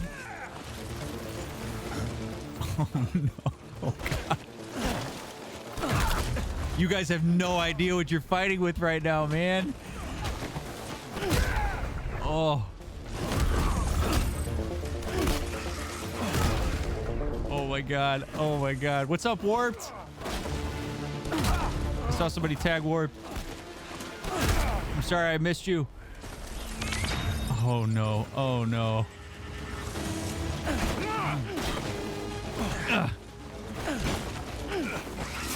No. This is so bad. This could not be any worse for me right now. If they completely damage the nuke, does it explode? I don't really want to find out. Mom! Hi, Mom. Hi, Zach. Good to see you guys. I'm Oh, man. So Sam is a Doom level 2, which means he can sense the BTs. Thanks to the BB, though, he can also see the BTs. Where did the baby come from? The BBs are taken from their mothers before they would have been born. In our BB's case, the mother is brain dead. That's the story so far. All right, I appreciate you filling me in on that, Bonnie. Now I'm going to try to get this... Oh, my God. This is the worst. This is the worst. Andre, why didn't I listen? Why didn't I listen? That's it. We're bailing. The truck is done. There's nothing we can do. We got to cut our losses. I'm gonna take my nuke and go home.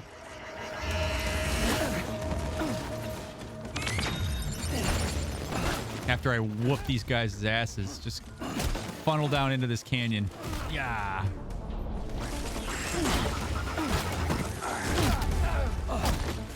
Oh. Please take the rest before you set off on your adventure. Okay. I suppose I don't know where I can rest though. Like as the next, I'm gonna have to just hoof it to South Knot City and hope that I can rest there, I guess. Oh no. If you reload the latest save, you can rest then. No, I can't do that. I'm a purist when it comes to this stuff. I made my bed. I now have to lie in it. What's up, Dias? Reasonable hour in stream indeed. Much appreciated. Glad to have you here, man. Oh, look, another truck. Is the nuke still on my back? I really hope. Yeah, it is. Okay. We're cutting our losses. Or wait a minute. I can carry a few things. What am I talking about? I can go down there, grab a few things to carry.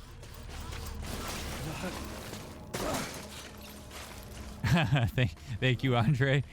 Wait, am I like screwed in some way if I don't do this?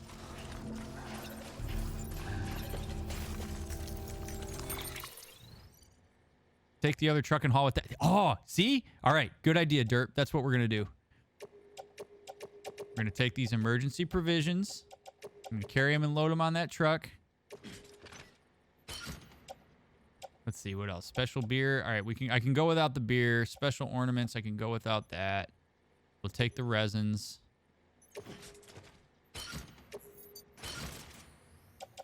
Because these ornaments are heavy as hell. Well, I guess maybe I can carry them.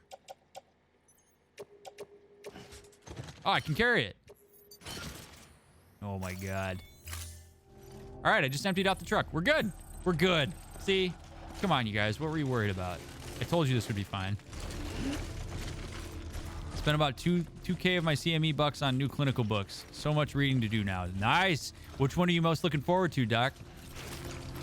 Take the other truck and haul with that. Oh, yeah, that's what I'm doing. Oh, baby. Clinical hypnosis. Nice. Is that something you do in your practice? Or is that something that you're wanting to learn how to do? Something I've always been interested in. Cool. I know very little about it. All right. We're going to go ahead and see if we can load this stuff into the truck. We're going to go ahead and take... Hey, there's a stick... Wait, there's a sticky gun in there?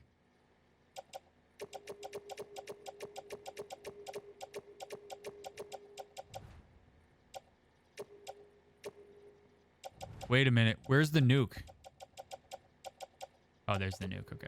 I'm keeping the nuke on me at all times. I want to be hypnotized to like people. If only it was that easy, K-Girl. Okay. Also, look how beautiful of a night it is in Chicago. Ah, can't beat it. Except it's cold.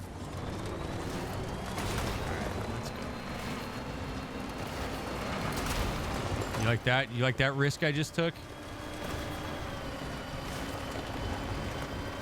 Gonna be crystal clear tonight. Super cold though. Yep.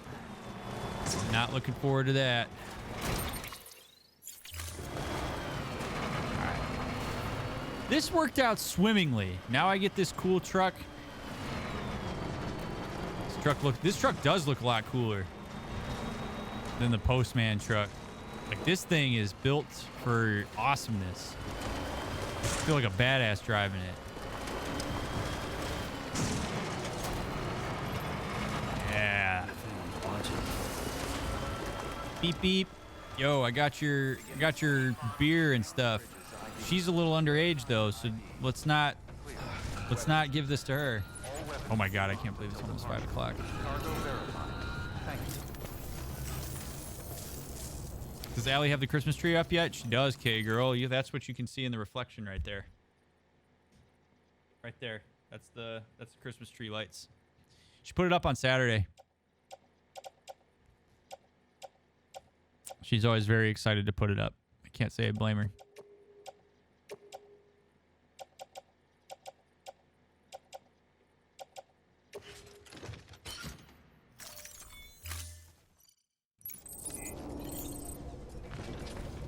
You are getting very amiable. Has the stream mellowed you out, K-girl?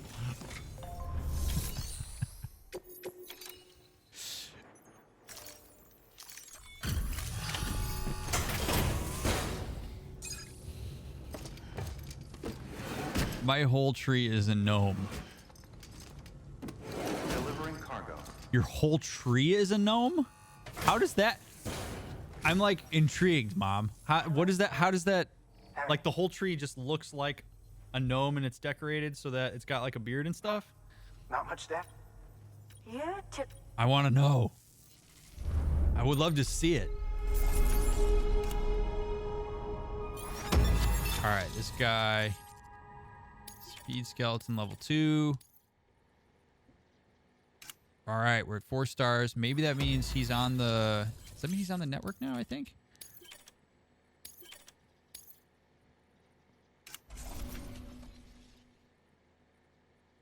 I love the classic Christmas lights versus the colored lights. Colored lights always seem to hurt my eyes.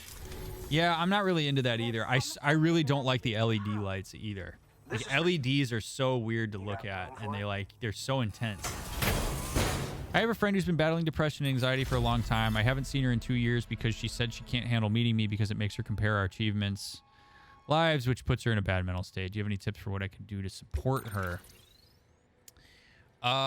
Without knowing her, I don't have because I don't know. I will say though, Chaos, and this might sound somewhat cliche, but I'm a huge fan of empathy in that situation. Just being able to say, like, I hear you, not getting defensive about that, also recognizing that that's her stuff to work through. But sometimes it can be very invalidating to just keep trying to convince the person, like, no, it's fine, you don't have to do that, blah, blah, like, because they are doing it. So you could empathize with the distress of that, of like, that sounds like it must be really hard. That sounds like it must be hard to meet with me and to be in that state. You know, is there a way that I can support you through that? Is there something that I could do that might help? Because I'd really like to see you. You know, using your own, talking about your own experience of wanting to see her. Take care. Something like that. That's about the best I can say without knowing specifically how that manifests for her, Chaos, but I can see how that would be a tough situation to be in. And we might have K-Girl. Oh, you did, Mom? Oh, man, oh, man, oh, man. I'm gonna look at it real quick.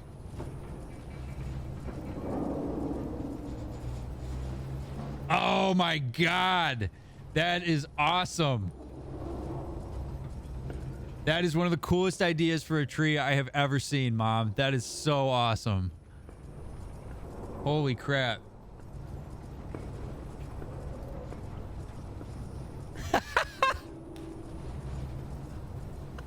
Everybody right now needs to go to Discord and look at the memes channel and look at what M-Dash made. Oh my God, is there a way? I don't know if there's a way that I could. Oh, there is a way I could bring this up. Hold on. Hold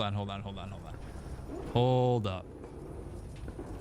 I'm going to make this viewable for everybody here because this is absolutely fabulous. Hold on. Go here. And we're gonna go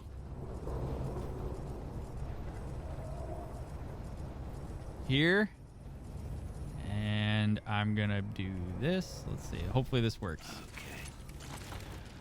Let's just. There it is. For a second. Look at this.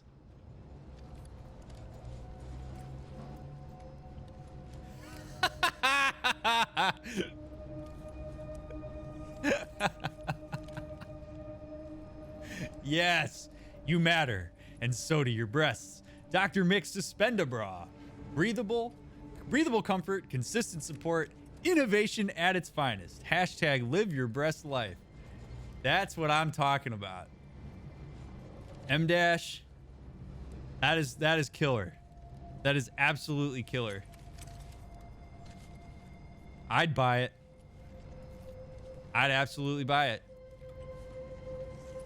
That is so good. Oh my God. Thank you for making that, M dash. That is special.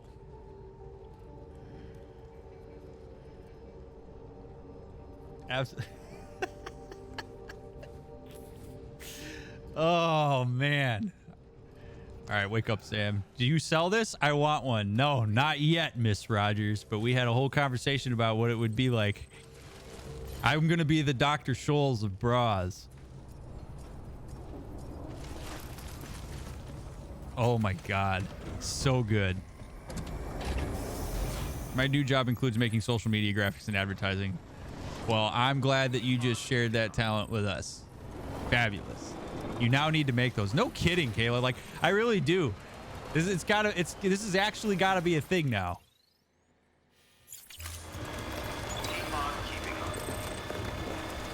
Could you show the tree too, please? I can do that. Certainly, Bonnie. Let me... Mom, you cool with me doing that? I'm going to assume you are unless you tell me otherwise. Let me pull it up.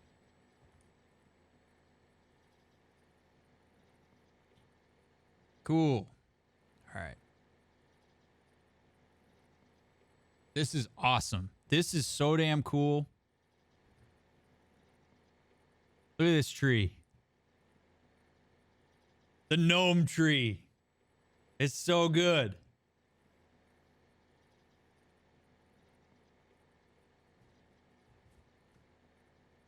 I love it. It's like the Emperor Gnome. The esteemed leader of the tree gnomes. It's like Gandalf and Christmas all combined in one place. So cool. Love it. Absolutely love it.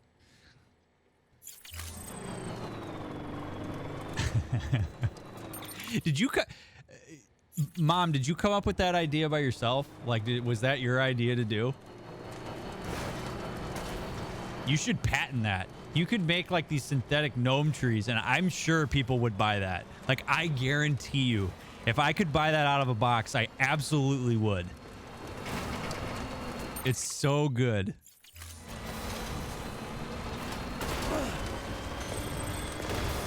I couldn't find a good gnome topper, so I made it. It's so awesome.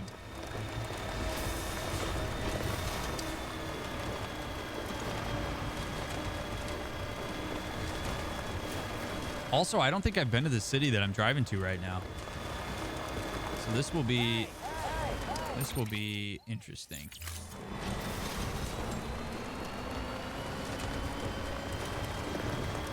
Bronner's. Is Bronner's the place up in Frankenmuth, K-Girl? My family used to take a yearly trip to Frankenmuth when I was a kid, and it was awesome. If that's that world's largest Christmas store, yeah, that place is awesome. Although I will say that that place was the first place I ever went to where I questioned Santa. Because the Santa that was there had a gray beard, and I was like, wait a second. You're going to tell me that that's the real Santa, and every Santa I've ever seen up until this point had a white beard? Wait a second. Questionable. Frankenmuth is awesome. Highly recommended.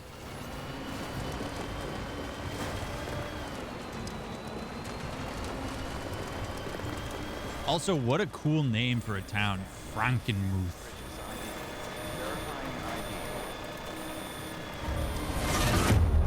What? It says here the client is fragile herself. Careful. The contents are fragile.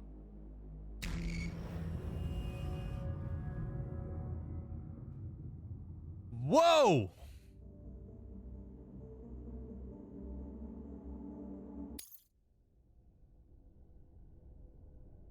That must be what you were talking about, Andre. Or Andre. Should have listened. Bye, Caitlin. Thank you for being here tonight. Appreciate having you here. I appreciate all of you being here, but wow. So are you serious? So I literally now have to drive all the way back and rest? Oh, God.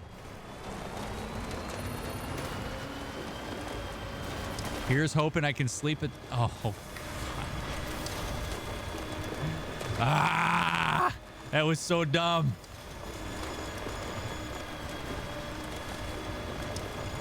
Oh.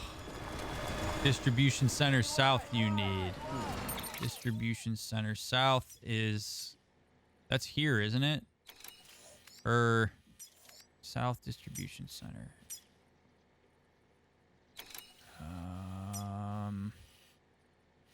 Oh, man. I actually don't know. I don't remember where that is. Distribution center...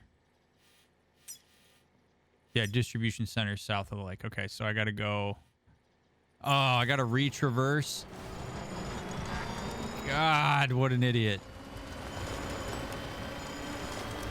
You warned me, Aunt Andre. You warned me. That's my first death in the game, by the way. I have not died until that. So I just literally blew everybody up with my thermo nuke. Like a dummy.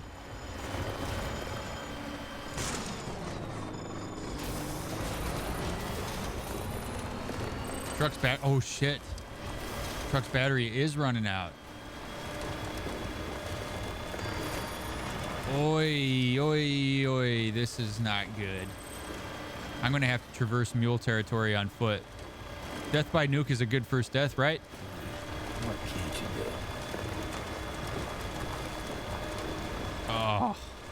This is going to suck. This is going to majorly suck.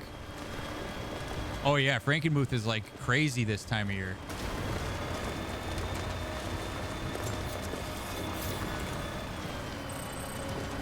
You were the first person to say my name in that way. Andre. Or Adore. Adore. Andre. Ooh, whoops. Is it, how do I mean, I don't know that you could write it out phonetically, but how do I say it? Oh, man. I'm going to bail on all this stuff.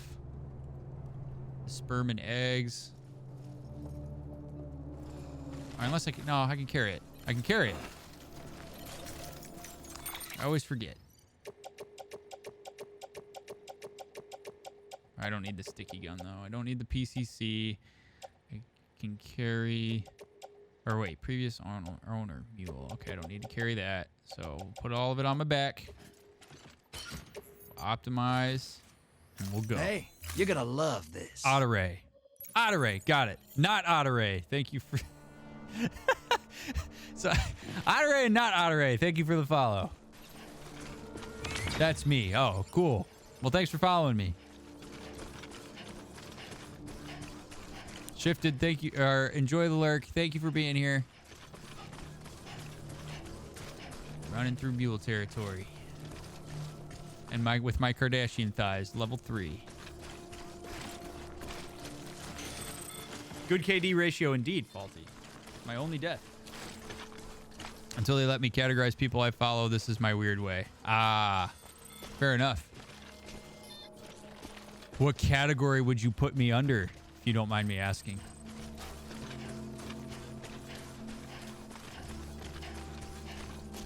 Oh my God, it feels so bad bailing on all that stuff, but it's what I gotta do.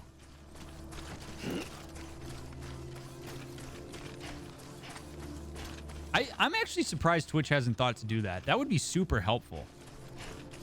Fidian, what's up? Probably amusing chat variety. Amusing. I like that. Do I amuse you? Well, am I a clown? Do I look like a clown to you? Amuse you?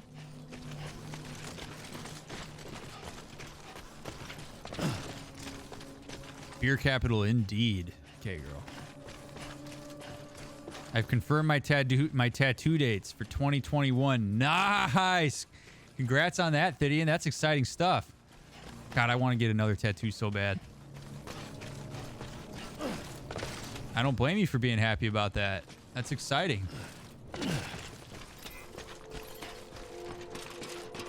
I was going to say clown, but amusing was a nicer way to say it. I get it. It's fine. I'm a clown. A little amusing clown. Let's go. Let's sprint. Kardashian legs a go-go.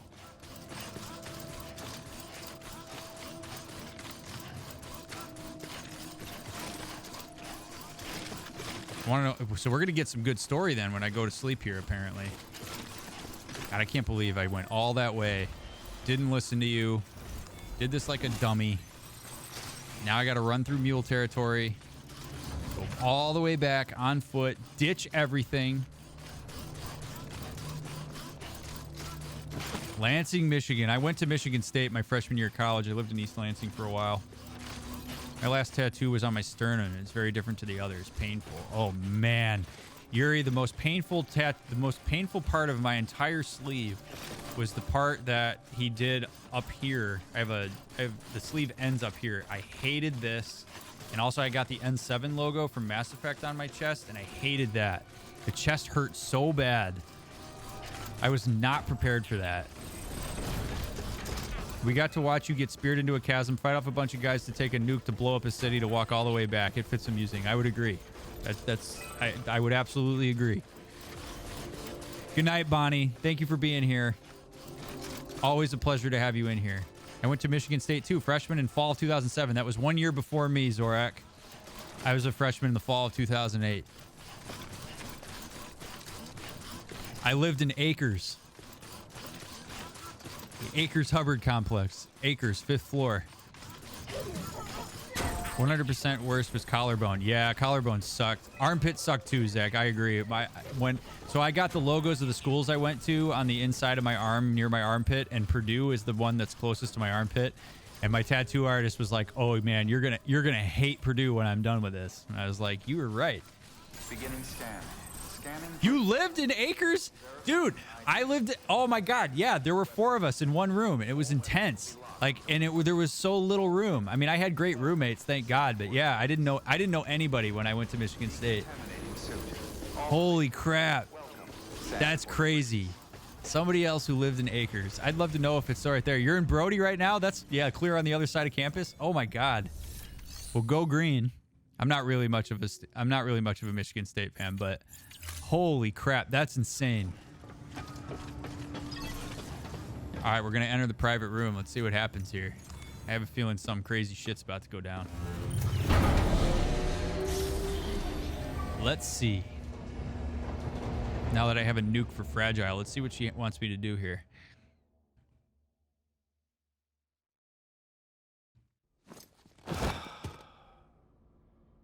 I like to sleep in my sunglasses too, by the way. I don't know if you guys do that, but I do that. Oh, hi. Sam Bridges, I presume? Oh, baby. It says here the client is Fragile herself. Careful. The contents are fragile. Really? You're going to replay that stupid pun?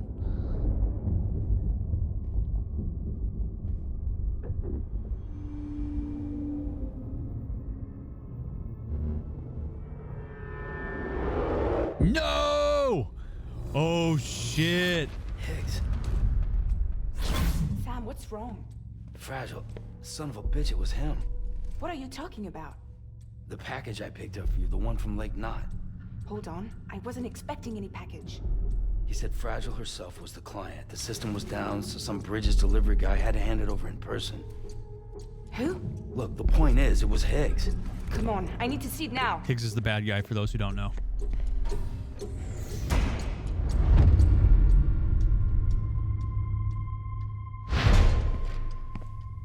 Easy, K-girl. Oh, Let's just open the nuke. Barefooted. Apparently. I sucked on Jolly Ranchers the whole time I got my tattoos done, Zach. For that reason. It's a nuke! Not again. I could have told you that. Do this to me again. The timer's already started. I can't stop it. We only have one option. Sam, we've got to get rid of it. Take it down to the crater next to South Knot. It's a tar pit. Damn near bottomless. If we chuck it in there, we just might have a chance. Who knew that tar could stop a nuclear warhead? Apparently, she did. Why is he scared now? I've been carrying this thing around the whole freaking island. And now we're afraid? Or I guess now that we know it's Higgs, that's a little bit scary, but like, seems a little odd to be afraid of that now.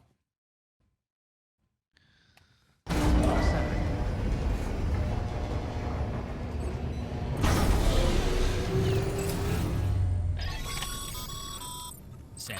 All right, Sam. I've added the location of the crater lake to your map.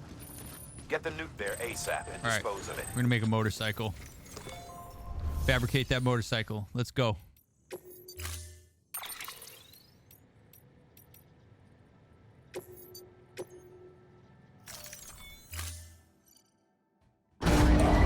Take this guy's bike because it looks sweet.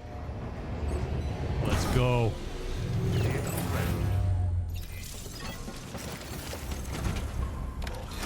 Ride, baby. I didn't even put my hat and glasses on. That's how serious this is right now. All right, so we're going to this tar pit. Okay. Let's roll.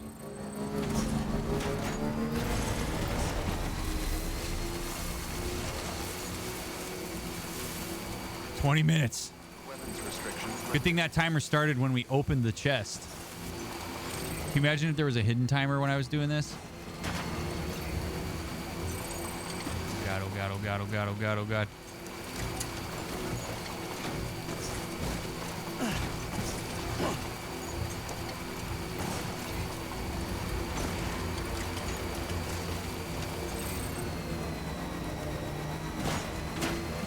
Heels are still dead. Good. Ooh.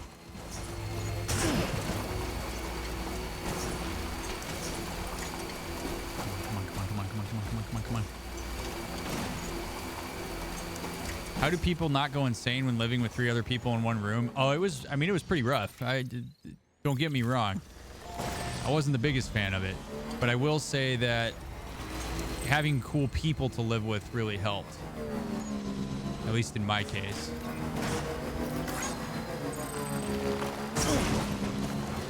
The nice thing about having 4 guys in one room, though, was that we had our own bathroom, so we didn't have to worry about, like, using one of those communal bathrooms, which was really a godsend.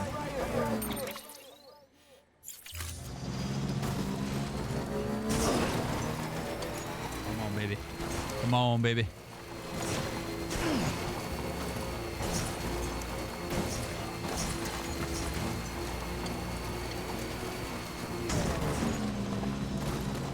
Also, K-Girl, how did 7 girls in a dorm work? I don't understand that. Like, like there were 7 beds in the room? Or there were like 3 and 4 with a bathroom in the middle? Hey, that sounds miserable. 4 was a lot, but I can't imagine doing 7.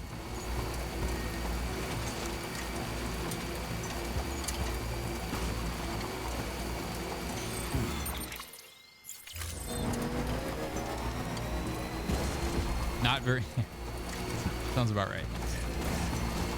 Ooh.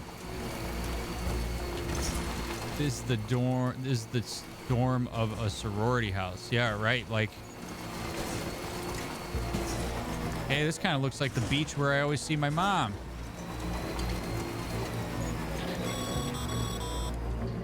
Sam, you're at the lake, aren't you? Yes. Hurry up and get rid of that goddamn nuke. Ow. Pressing while carrying cargo in your hand will make you swing your arms. Release to let go of the cargo held in your hand. All right. Cargo. Just throw the nuke in the water and pray.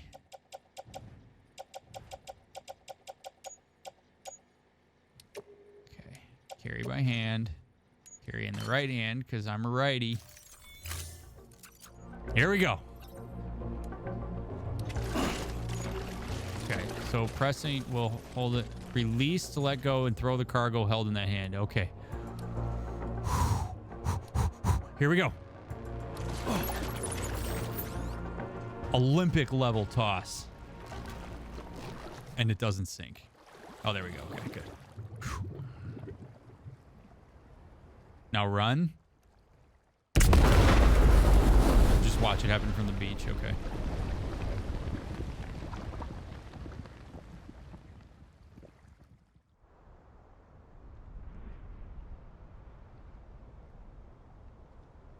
I'm kind of surprised that that stopped that from happening, but hey, they were not kidding that it was a small thermonuclear device.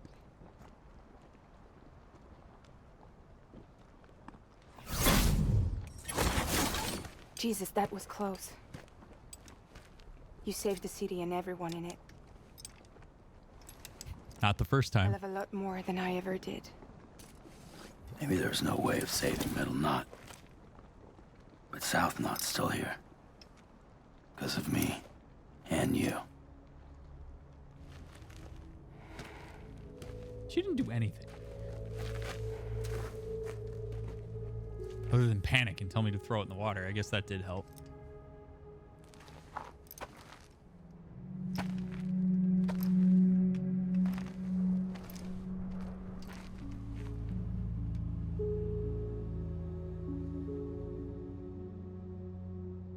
What happened to you?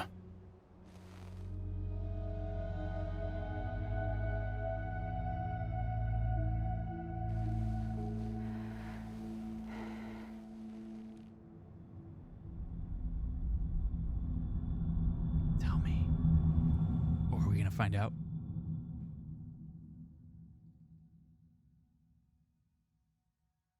It's to block the sun. To block the timefall, you By the guys. time I realized what Higgs was planning, the nuke was already at the city gates. I followed the delivery truck and somehow managed to carry the bomb to safety. But Higgs had been on to me from the start. He caught me red-handed outside the gates, nuke still cradled in my arms like a child.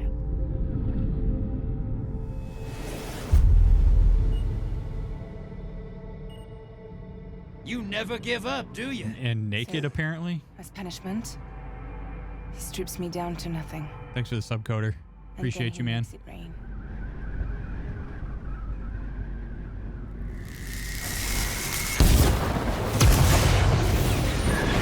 He can choose to make it. Whoa. Listen up, Fragile. I got a proposition for you.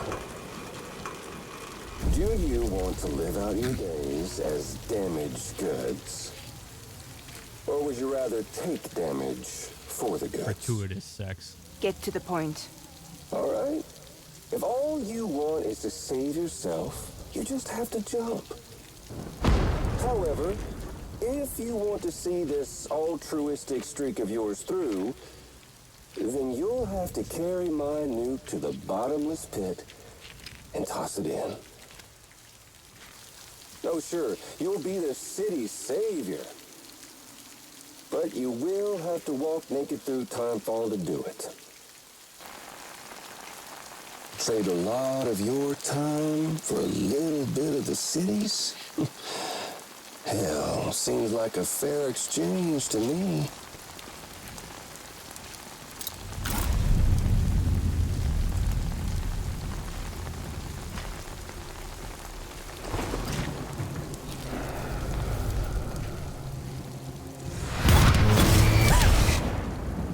Truth is, I don't much care for my face. That's why I hide it. Oh, but you... Oh, you just love yours, don't you? I bet Daddy was real proud. Oh.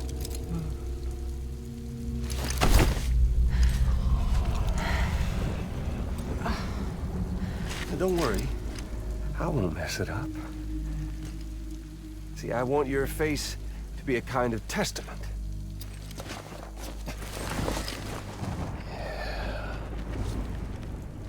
Why did you do it? Why did you betray me? Because I found someone who completes me. So her whole body is super old, Someone but her who face doesn't isn't. need me to wear a mask. Oh.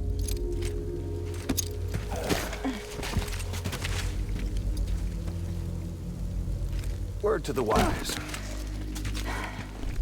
Even if you do save South Knot, you'll always be the nut job who blew up Middle Knot. Oh, and that pretty face of yours will always be remembered as the face of a terrorist. They'll never stop hunting you. Believe me, I know. Okay, so maybe I don't work for the good guys. On you, but you're still gonna break in transit. Oh. So, what's it gonna be? Hmm? I'll take the damage and the goods. I don't break that easy.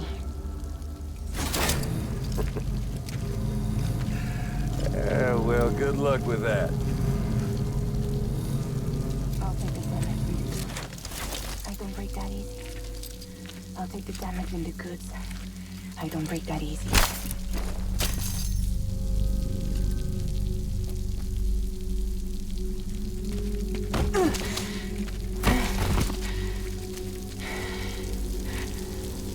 Time to get old, Fragile. Hey, D. Because I'm fragile. But I'm not that fragile.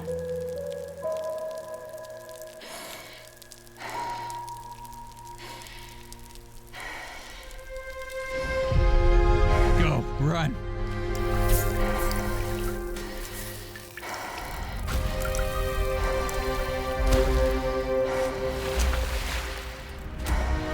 Oh man, she's gonna get old.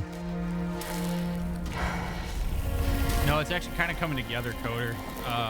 We're learning a little bit about what's going on with Fragile. Apparently she's super old because of the fact that she did this, but her face is still protected.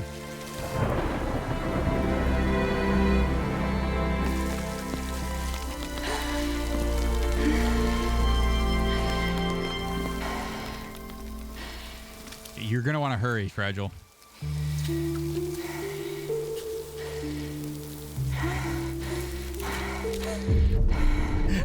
That's a good idea, DMZ.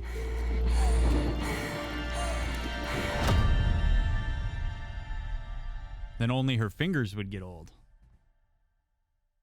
And her feet, I guess. Boy. So her body is like crazy old then, I guess. Well, there it is. You are a goddamn hero. You did the right thing. Yeah, Put Dog, it ages everything it touches. This belongs to you.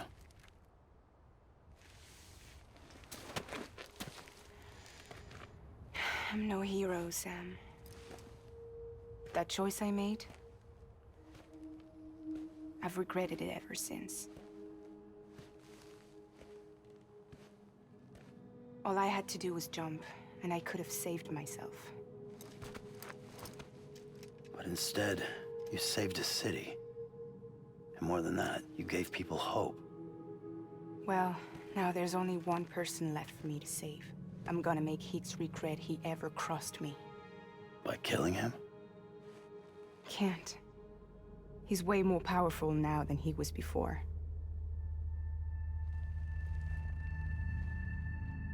But you could take him. You could. Me? The postman? But promise me. Promise me you'll leave him alive. There's something I want to ask him to his face.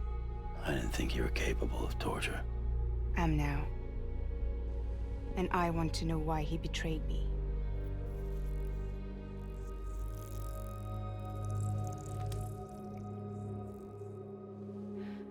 Do you want it?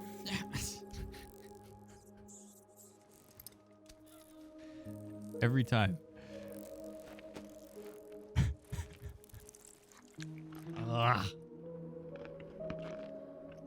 Oh, my controller rumbles when he chews. Oh. Higgs is the bad guy, Coder. It's like this terrorist dude. That bug helps replenish health. Ugh. Sam.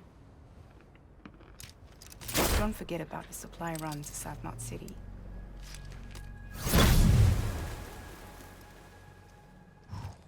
Just eating bot flies. Mmm. Bot fly larvae.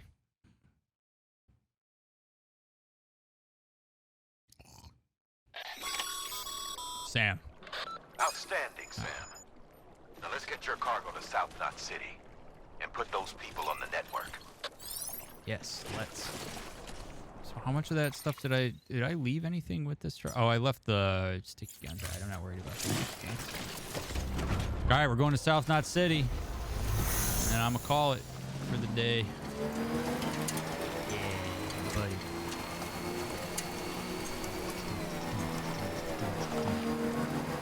It's all right. So I guess I was wrong. Apparently, I'm not working for the good guys. Or I'm not working for the bad guys. It seems like we are fighting the bad guys. DMZ, have a good one. Thank you for being here, for hanging out for so long. Appreciate it. Yeah, it was pretty gross, Shifted. Wasn't my favorite. All right, so this place isn't going to blow up now when I go into it. All right? We're good?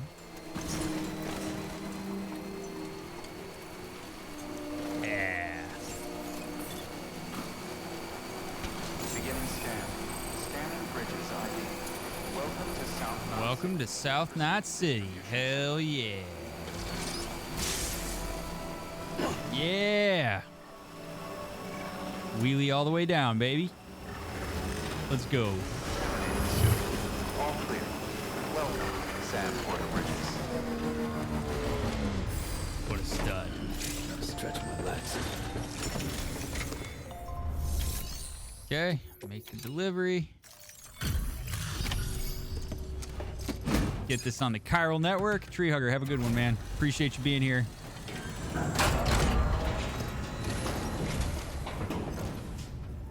Great to see you, man. Great to see you, You don't know man. how much we've been looking forward to this. Oh, I do. A lot of people hurting here. Gotta start with those who need it most. Given this quantity, we really appreciate it. You're welcome.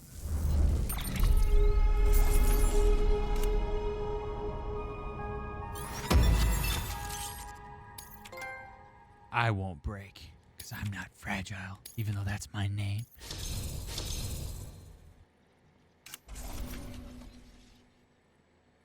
Beautiful. You've been awarded the title of Master Transporter. None can deny your indomitable strength of will. Amen to that. So is it true? I can't. Right. Chiral Network online.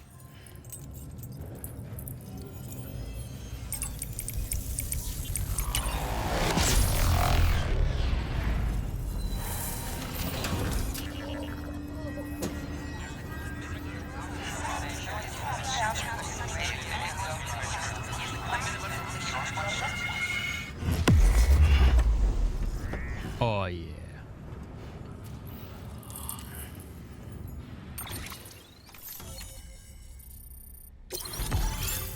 And what is that? Like Oklahoma City officially online? Handgun and assault rifle? Oh, sweet.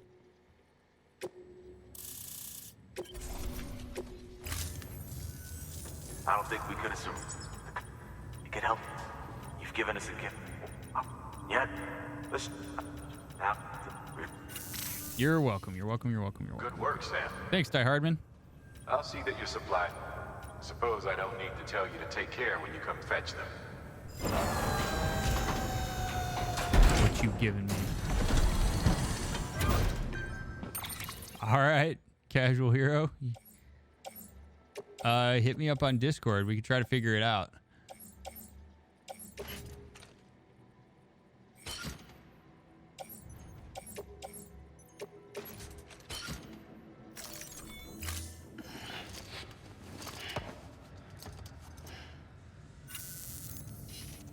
Oh, Oh, damn it. I'm so bad about doing that, D. I did indeed. You're halfway there. Halfway to making us whole again. Sure am, Listen, Mom. There's something I need to tell you. But I'm not going to get to because Higgs is going to intercept the message. Sam, Amelie's connection just dropped. We've been routing her calls through the old system. Must be a problem with the lines. I'll look into it. Let's just hope it's nothing more serious. Sam, I'm detecting a chiral spike. Damn it. Right in your vicinity.